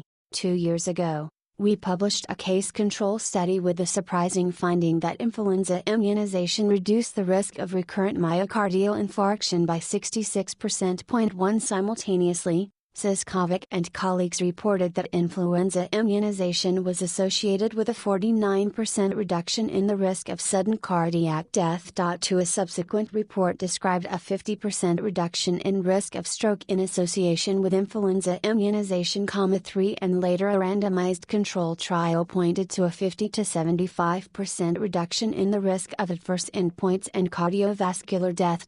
4. Furthermore, an ecological study suggests that the 1918 influenza pandemic may have contributed to the epidemic of coronary heart disease mortality registered in the 20th century. 5. These data caused us to re-examine the usual estimate that, in the USA, influenza kills 20,000 a year. 6. From more recent studies of all-cause mortality, we suspect that the total is closer to 90,000. The Spanish. Well, with that data, I'm wondering over what period of time is that? Is that like the first 3 months after the shot? And then antibody-dependent enhancement could occur, etc. Or is it over a longer period? I think that it's usually a couple of months after vaccination. But it's not indicated, so I'm wondering about that. And also it could be a selection of data, cherry picking certain results that they have found.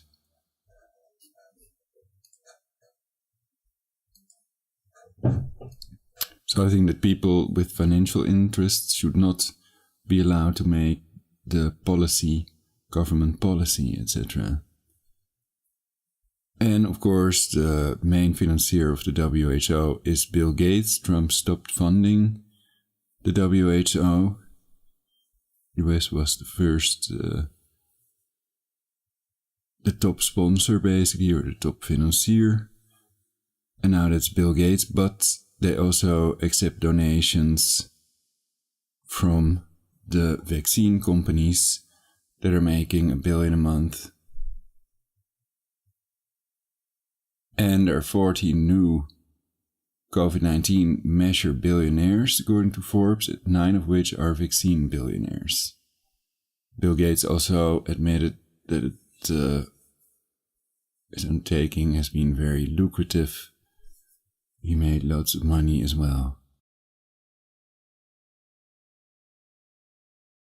The Spanish flu epidemic in 1918 killed 20 to 40 million people. 7 less severe epidemics were the Asian flu in 1957, Russian flu in 1977, and Hong Kong flu in 1978.7. In addition to such spontaneous mutations, we must, since the terrorist attacks of September and October 2001, consider the possibility of malicious genetic engineering to create more virulent strains. Sequencing of the genome of the 1918 Spanish influenza virus is nearly complete. Once it is published, unscrupulous scientists could presumably utilize candidate virulence sequences. 8,9 Recently, the possibility of synthesizing an infectious agent solely by following instructions from a written sequence has moved from theory to practice. 10. Influenza. Wiki lists different numbers for the Spanish flu. In this article, they estimate 20 to 40 million people were killed in the 1918 so-called Spanish flu epidemic. And Wiki lists more like 60 to 120 million. I think tops. I'd have to check. Anyway, that means 10 times more people died from the flu in 1918 in 2 years' time than from COVID-19. And if you take these numbers, then it's 3 to 6 times more.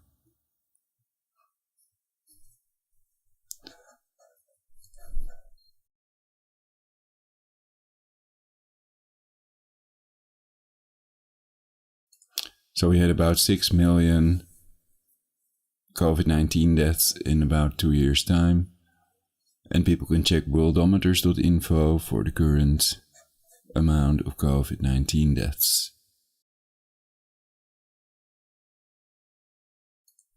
People that died from or with COVID-19.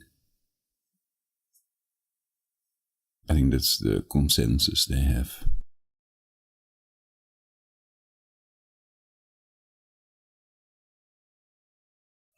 Well, I'm not sure about that, so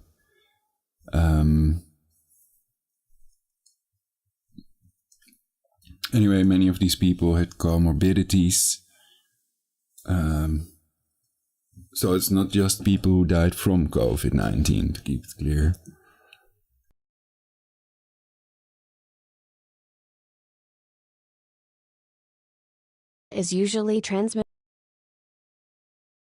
Influenza is usually transmitted by direct contact but can also be transmitted by aerosol, for example on a passenger plane. 11 Indeed, international transmission is increasingly frequent.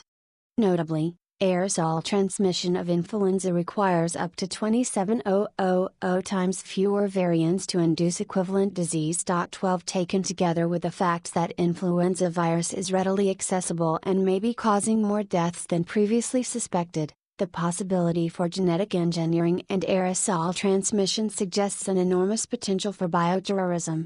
Influenza is a very different virus from smallpox, and the public health implications of influenza as a bioweapon differ from those for smallpox. Influenza is readily available, whereas known stocks of smallpox are secured at the Centers for Disease Control and Prevention in Atlanta and at a facility in Russia, though there is reason to suspect its leakage to weapons programs elsewhere.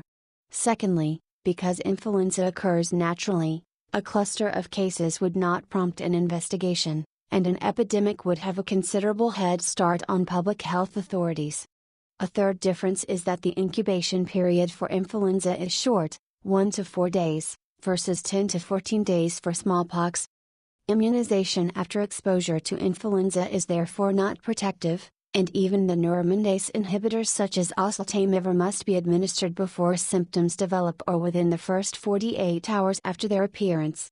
Fourth, influenza is harder to eradicate, because of avian, murine, and swine reservoirs. Fifth, influenza outside of pandemics has lower case fatality, 2.5% versus 25%, though the newly recognized triggering of cardiovascular events suggests that the true mortality may be much higher in ill or elderly persons. Finally, influenza poses a greater threat to world leaders than does smallpox, because they are older and prone to influenza and its cardiovascular complications, have some residual immunity to smallpox, whereas unvaccinated youth have none, and are often in public places.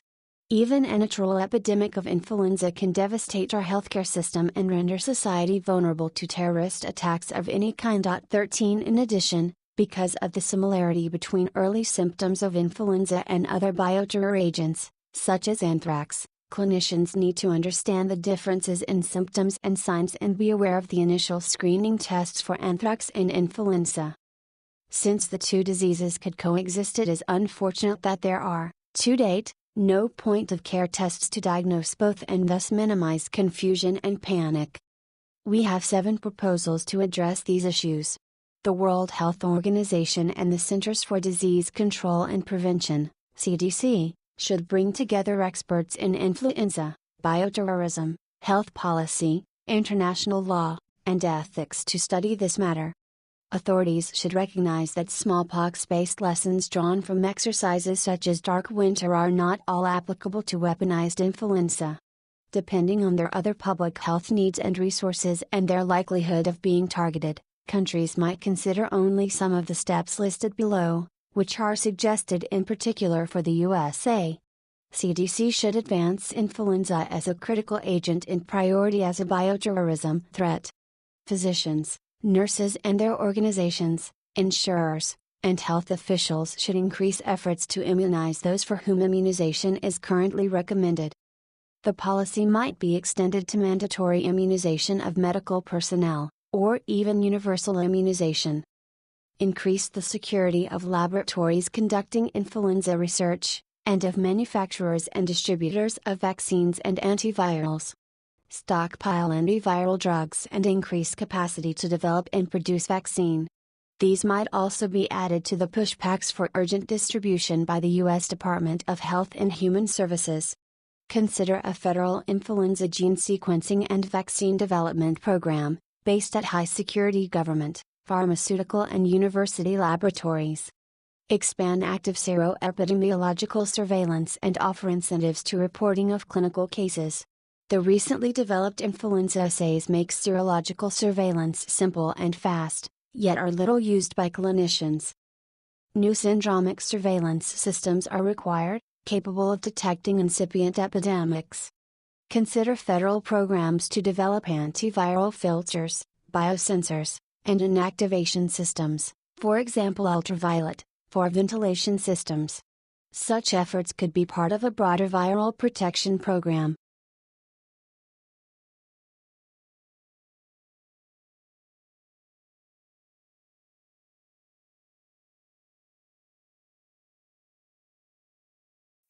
Okay, well then we can read the MSN article. Bird flu puts organic chickens into lockdown from Pennsylvania to France.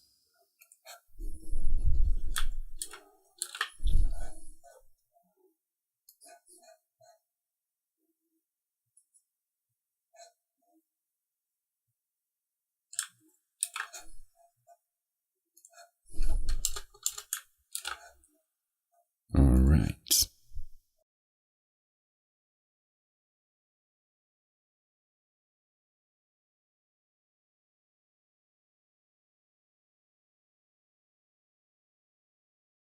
Bird flu puts organic chickens into lockdown from Pennsylvania to France, by Tom Polansk and Sybil Dulahamid, Chicago, Paris, Reuters. Organic and free-range chickens have been thrown into lockdown.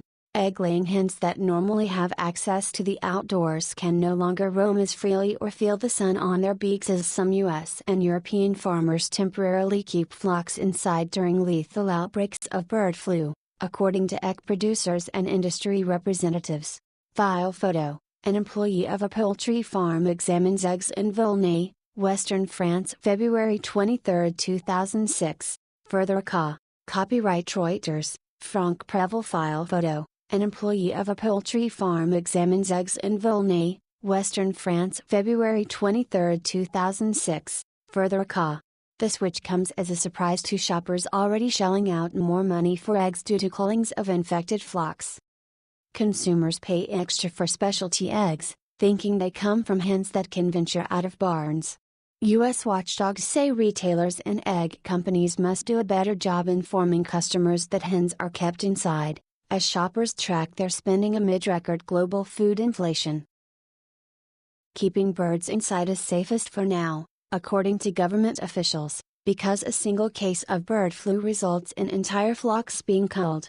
The virus can also infect humans, though experts say the risk is low. In France, where the government has temporarily required farmers to keep chickens indoors since November, some retailers are defying obligations to post clear information for consumers about the mandate, according to checks of grocery stores by Reuters. "I didn't know that they had to stay inside," said Josephine Barrett, 34, a shopper at a small Paris store that had no indications hens may have been confined. File photo. Organic poultry farm in Corcaux-sur-Loing. Copyright Reuters, Stéphane Mahy. File photo. Organic poultry farm in Corcaux-sur-Loing. "So it's not really free range anymore?" she said. "I suppose there is no other choice because of bird flu, but they could say so." Allowing chickens time outside is thought to be more humane, giving consumers some peace of mind about buying animal farm products. Veterinarians say poultry with outdoor access are particularly vulnerable to becoming infected with bird flu, officially known as highly pathogenic avian influenza or HI, because migratory birds spread the disease. Poultry can fall ill from contact with infected wild birds, their feathers or feces. The U.S. Department of Agriculture recommends farmers keep poultry indoors as long as the HI outbreak is ongoing, but has not required confinement. Dissatisfied customers. The U.S. outbreak is the second worst in history, with more than 35 million birds wiped out this year. France has culled nearly 16 million birds in its worst outbreak ever, while infections have also hit nations including Britain, Italy and Spain. European requirements to confine chickens have left some consumers dissatisfied even when retailers post signs notifying customers of the change. At the end of the day, you still pay the price of free-range or organic eggs when the fowls have actually never seen the sky, said Mark Dossum, 52, a shopper who spoke in a large supermarket in Paris. EU and British marketing standards allow for free-range laying hens to be kept inside for up to 16 weeks before companies must issue advisories to customers. Britain temporarily required eggs from free-range hens kept indoors to be labeled barn eggs, but has allowed farmers to let hens outside again starting in May. In Spain, hens must be kept indoors in special risk and surveillance areas of the country, said Mar Fernandez, Spanish head of the Interprofessional Organization of Eggs and Egg Products. "They have not yet been indoors for more than 16 weeks, she said. "There are countries that no longer have eggs from free-range hens available for months," Fernandez said. U.S. Authorities do not require organic egg producers to update labels when unexpected events like bird flu change production practices, the Agriculture Department said. Eggs labeled organic as well as free-range must come from hens with access to the outdoors in the United States. Missing the sunshine. Among the suppliers now prohibiting outdoor access is Pete & Jerry's, which says it is the leading U.S. producer of organic, free-range and pasture-raised eggs. The business sells eggs in stores owned by Kroger Co. and Amazon.com Incorporated's Whole Foods Market. "We will be constantly evaluating the exposure risk and will have them back outside in the sunshine as soon as possible," Pete & Jerry's said. Vital Farms Incorporated, another U.S. producer of pasture-raised eggs, said it confined hens after outbreaks in Europe. Both producers have information online about the switch, but their free-range and pasture-raised labels remain the same. Whole Foods, Kroger and Target Corp did not respond to questions about whether they would post notices for shoppers. "Consumers should get what they pay for and they're not getting the product as advertised," said Danielle Melgar, a food advocate for the U.S. Public Interest Research Group. Some European producers are resisting orders to confine poultry, despite the risks. Laying hens can be quite aggressive, so we let them out a little bit every day or they will kill each other, said Emily Ravely, who runs an organic farm in Courcouronnes in western France. But barns can be comfortable, and chickens do not always go outside each day even when they are able to, said Gregory Martin, a poultry scientist at Pennsylvania State University. Confinement gives us safety, Martin said. Only live birds produce eggs, so it's to our advantage to keep our birds safe.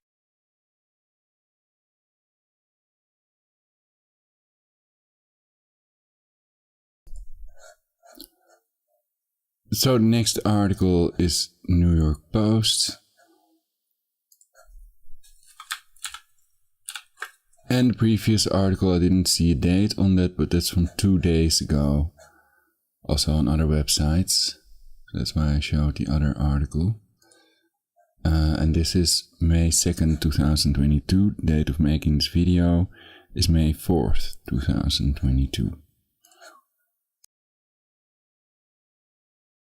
Bird flu puts organic chickens into lockdown in US, Europe by Reuters May 2, 2022 12:53 p.m. Updated. Cage-free chickens. Consumers pay extra for specialty eggs, thinking they come from hens that can venture out of barns. App more on Bird Flu. Colorado inmate has first confirmed case of H5 bird flu in United States. China reports first human case of H3N8 bird flu. Venice seagull problem leads to squirt gun distribution at high-end hotels. Bird flu may push egg prices even higher as Easter approaches. Organic and free-range chickens have been thrown into lockdown. Egg-laying hens that normally have access to the outdoors can no longer roam as freely or feel the sun on their beaks as some US and European farmers temporarily keep flocks inside during lethal outbreaks of bird flu, according to egg producers and industry representatives. The switch comes as a surprise to shoppers already shelling out more money for eggs due to cullings of infected flocks.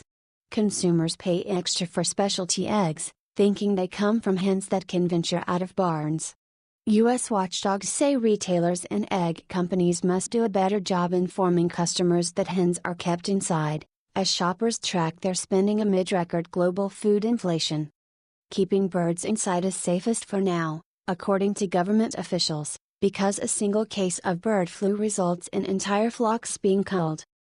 The virus can also infect humans, though experts say the risk is low. In France, where the government has temporarily required farmers to keep chickens indoors since November, some retailers are defying obligations to post clear information for consumers about the mandate, according to checks of grocery stores by Reuters.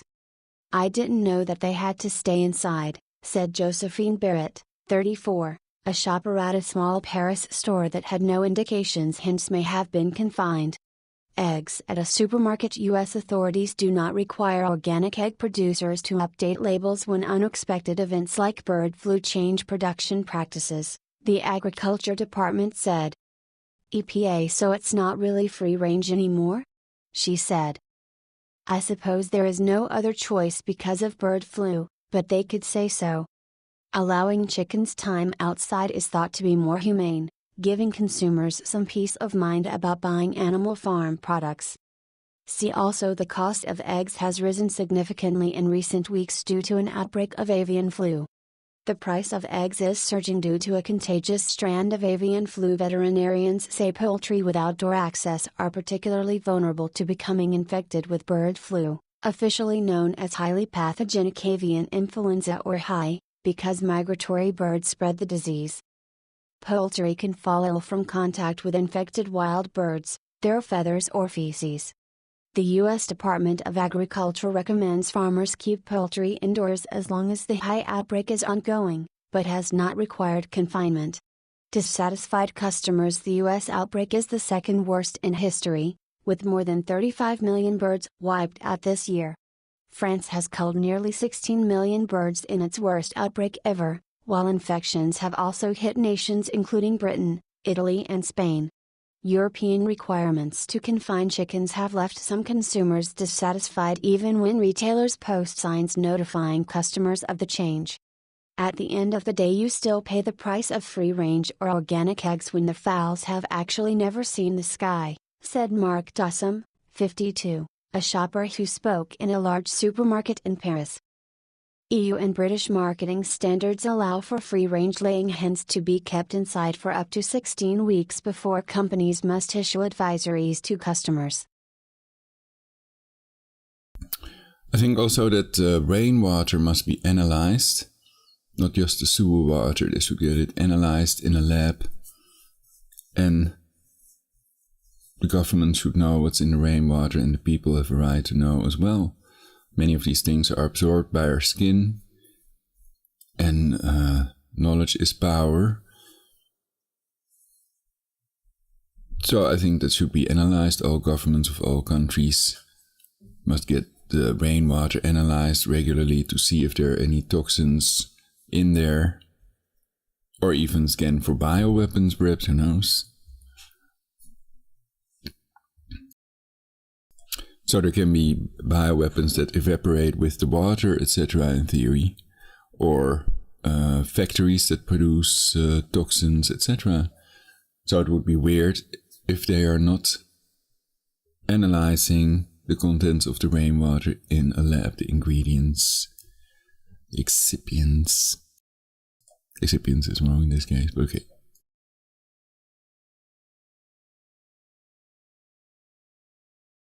To find out what we're being dosed with, it also is absorbed by our skin. That's clear, that's easy to verify.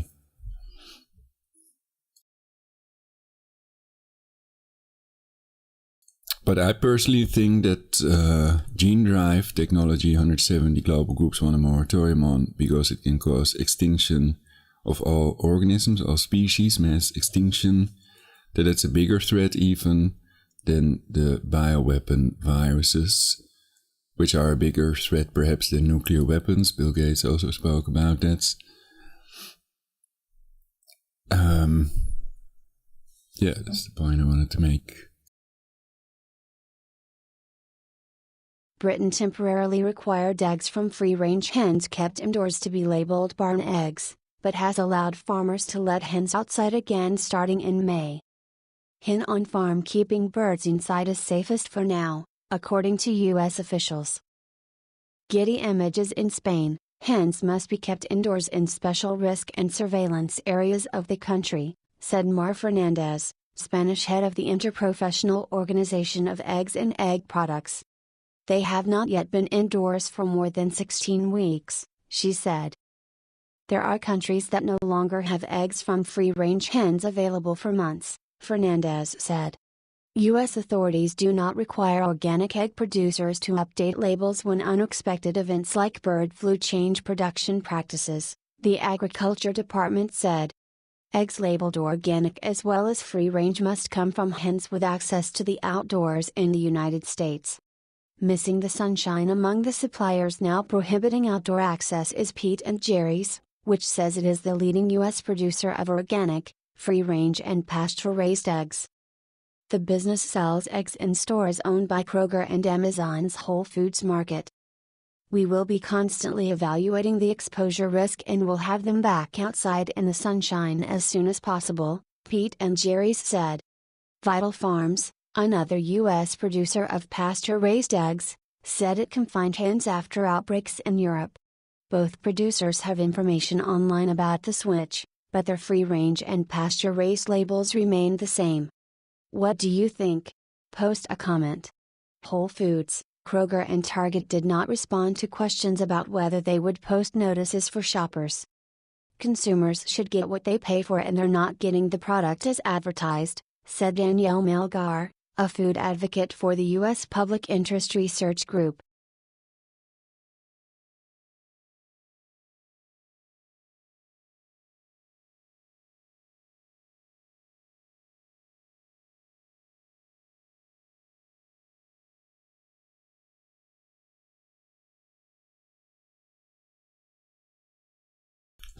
Okay.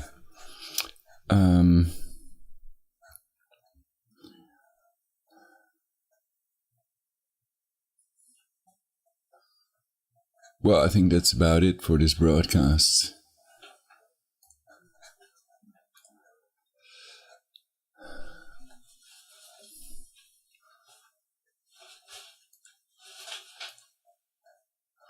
the H5 strain.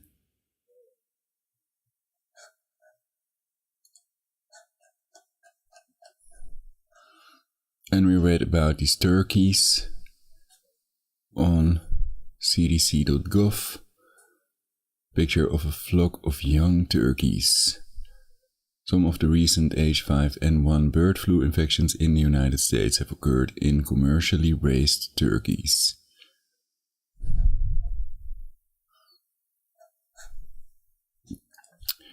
And then people can also study natural immunity.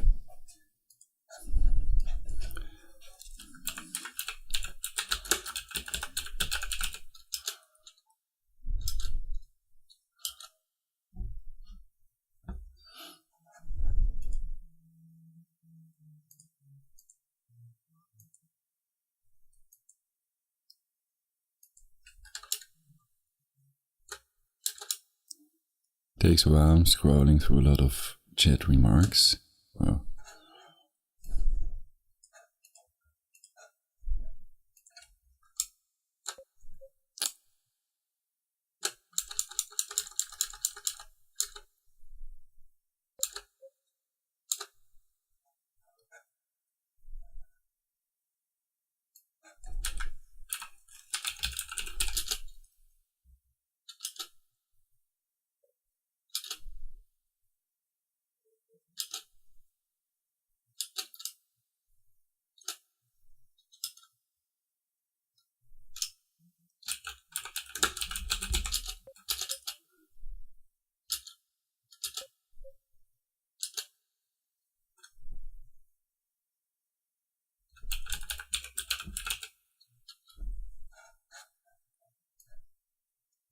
Something I jotted down recently. I should be able to find it.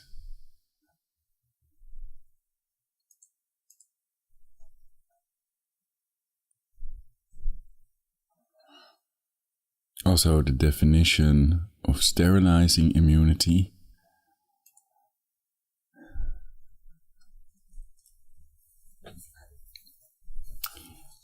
May be interesting to check.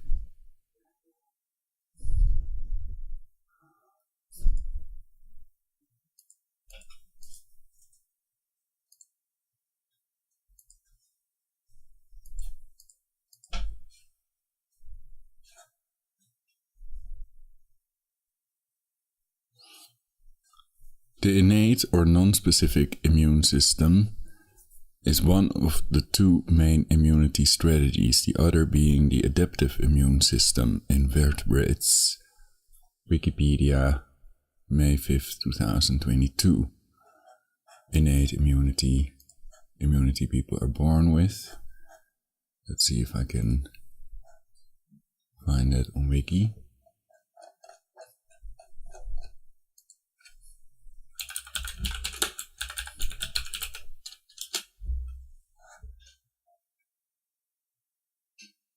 Innate or non-specific immune system.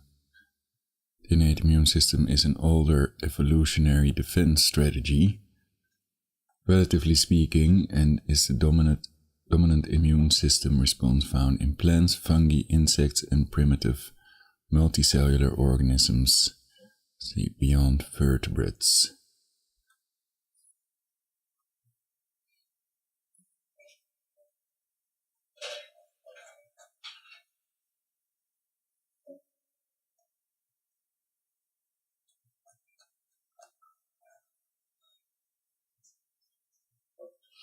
The major functions of the innate immune system are to recruit immune cells to infection sites by producing chemical factors, including chemical mediators called cytokines.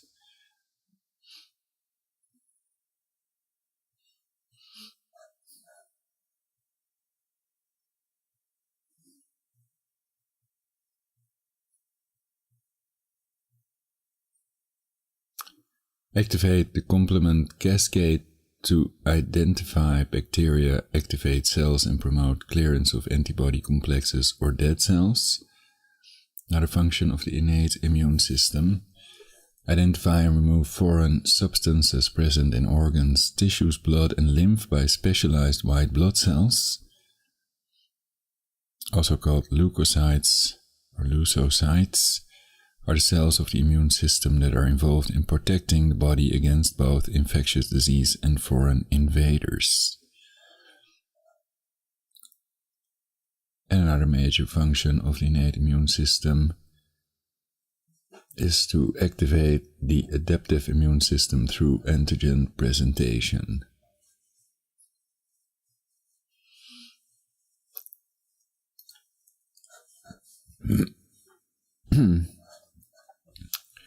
And to act as a physical and chemical barrier to infectious agents via physical measures such as skin and chemical measures such as clotting factors in blood, which are released following a confusion or other injury that breaks through the first line physical barrier, not to be confused with a second line physical or chemical barrier such as the blood-brain barrier, BBB, looks like 666 a little bit, which protects the nervous system from pathogens that have already gained access to the host.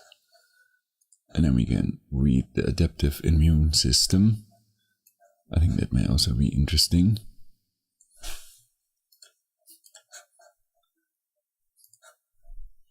I just add that for fun.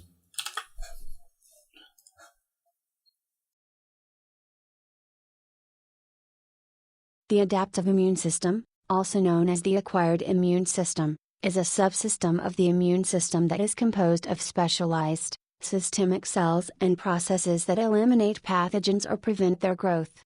The acquired immune system is one of the two main immunity strategies found in vertebrates, the other being the innate immune system. Google and Gram of acquired immunity versus adaptive immunity.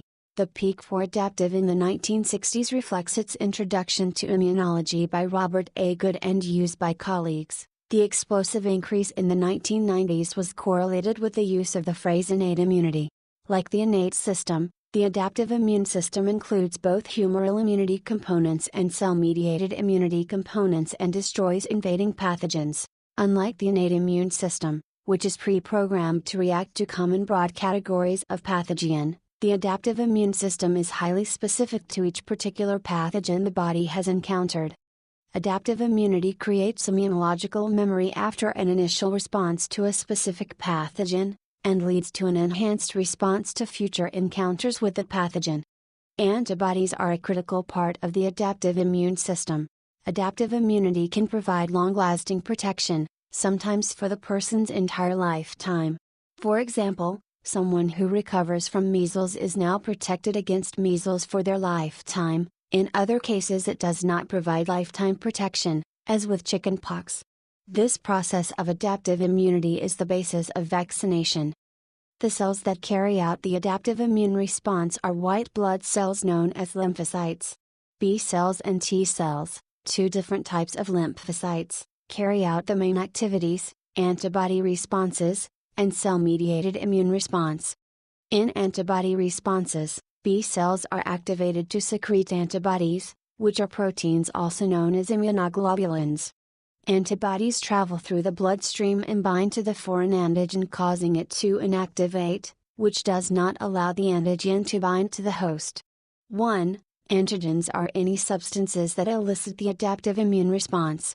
Sometimes the adaptive system is unable to distinguish harmful from harmless foreign molecules. The effects of this may be hay fever, asthma, or any other allergy.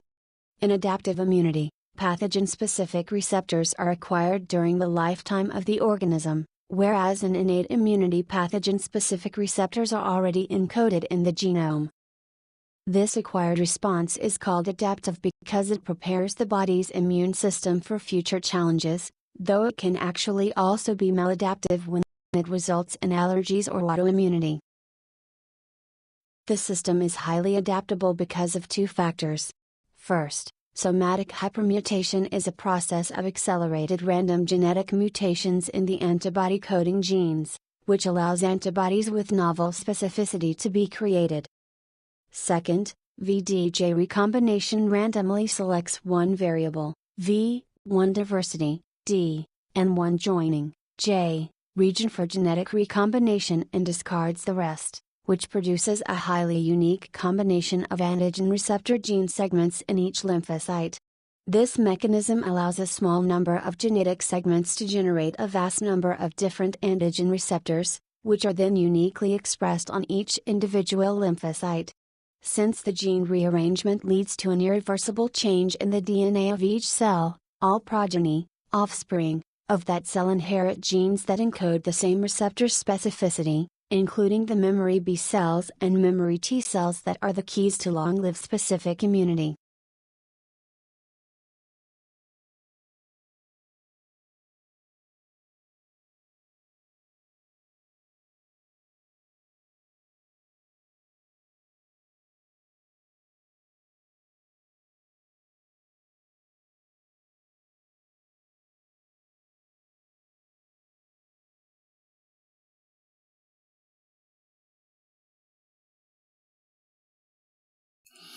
I'm looking up an article that I've covered in the past on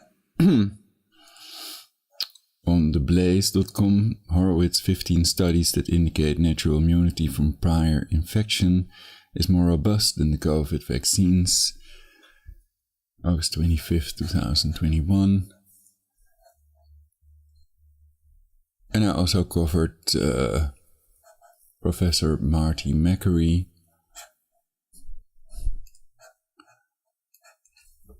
And it's a YouTube video.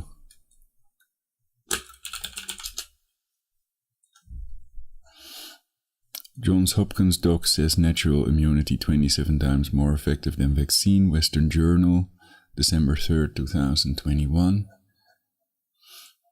So people can check that on my channel.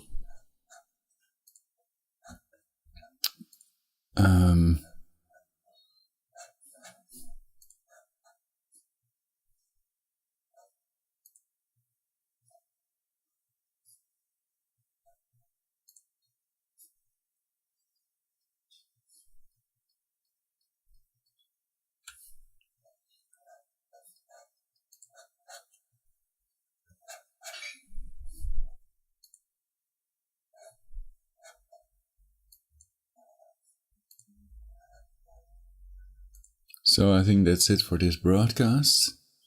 I hope you all enjoyed it. People can always play some music while listening to the text. Usually when I cover articles, I don't add music. So that's just an idea. And stay hydrated. Many people are dehydrated, and get enough movement also. Shake your blood cells and stuff. That's good already. Or just walking on the beach, for example. And people can, of course, what do we call it? Podcast, videocast, live stream also, or just record it.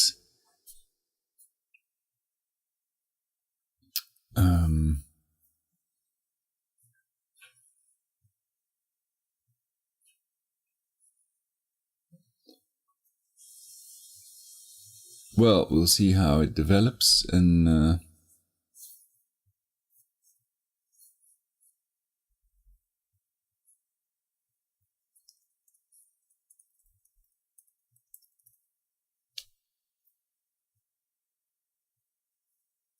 hopefully it won't infect pig, swine, pork, basically.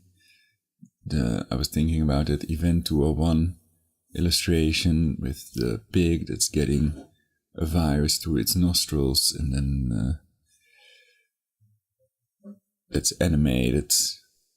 Event 201.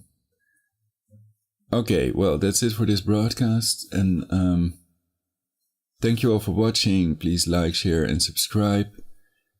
Donations are welcome. If you're rich, I'd love a donation. And well, check my other important videos. Spread important truths of which you think that they can create a perfect society, non-fictional utopia, and prevent being genocided yourself. Okay. So I always end with a kiss for single ladies who love one, and may peace be with you all. Check my other important broadcasts, let others know about my channel, and see you next time on Play on YouTube. I'm Ulrich Hoffman. Universal Peace.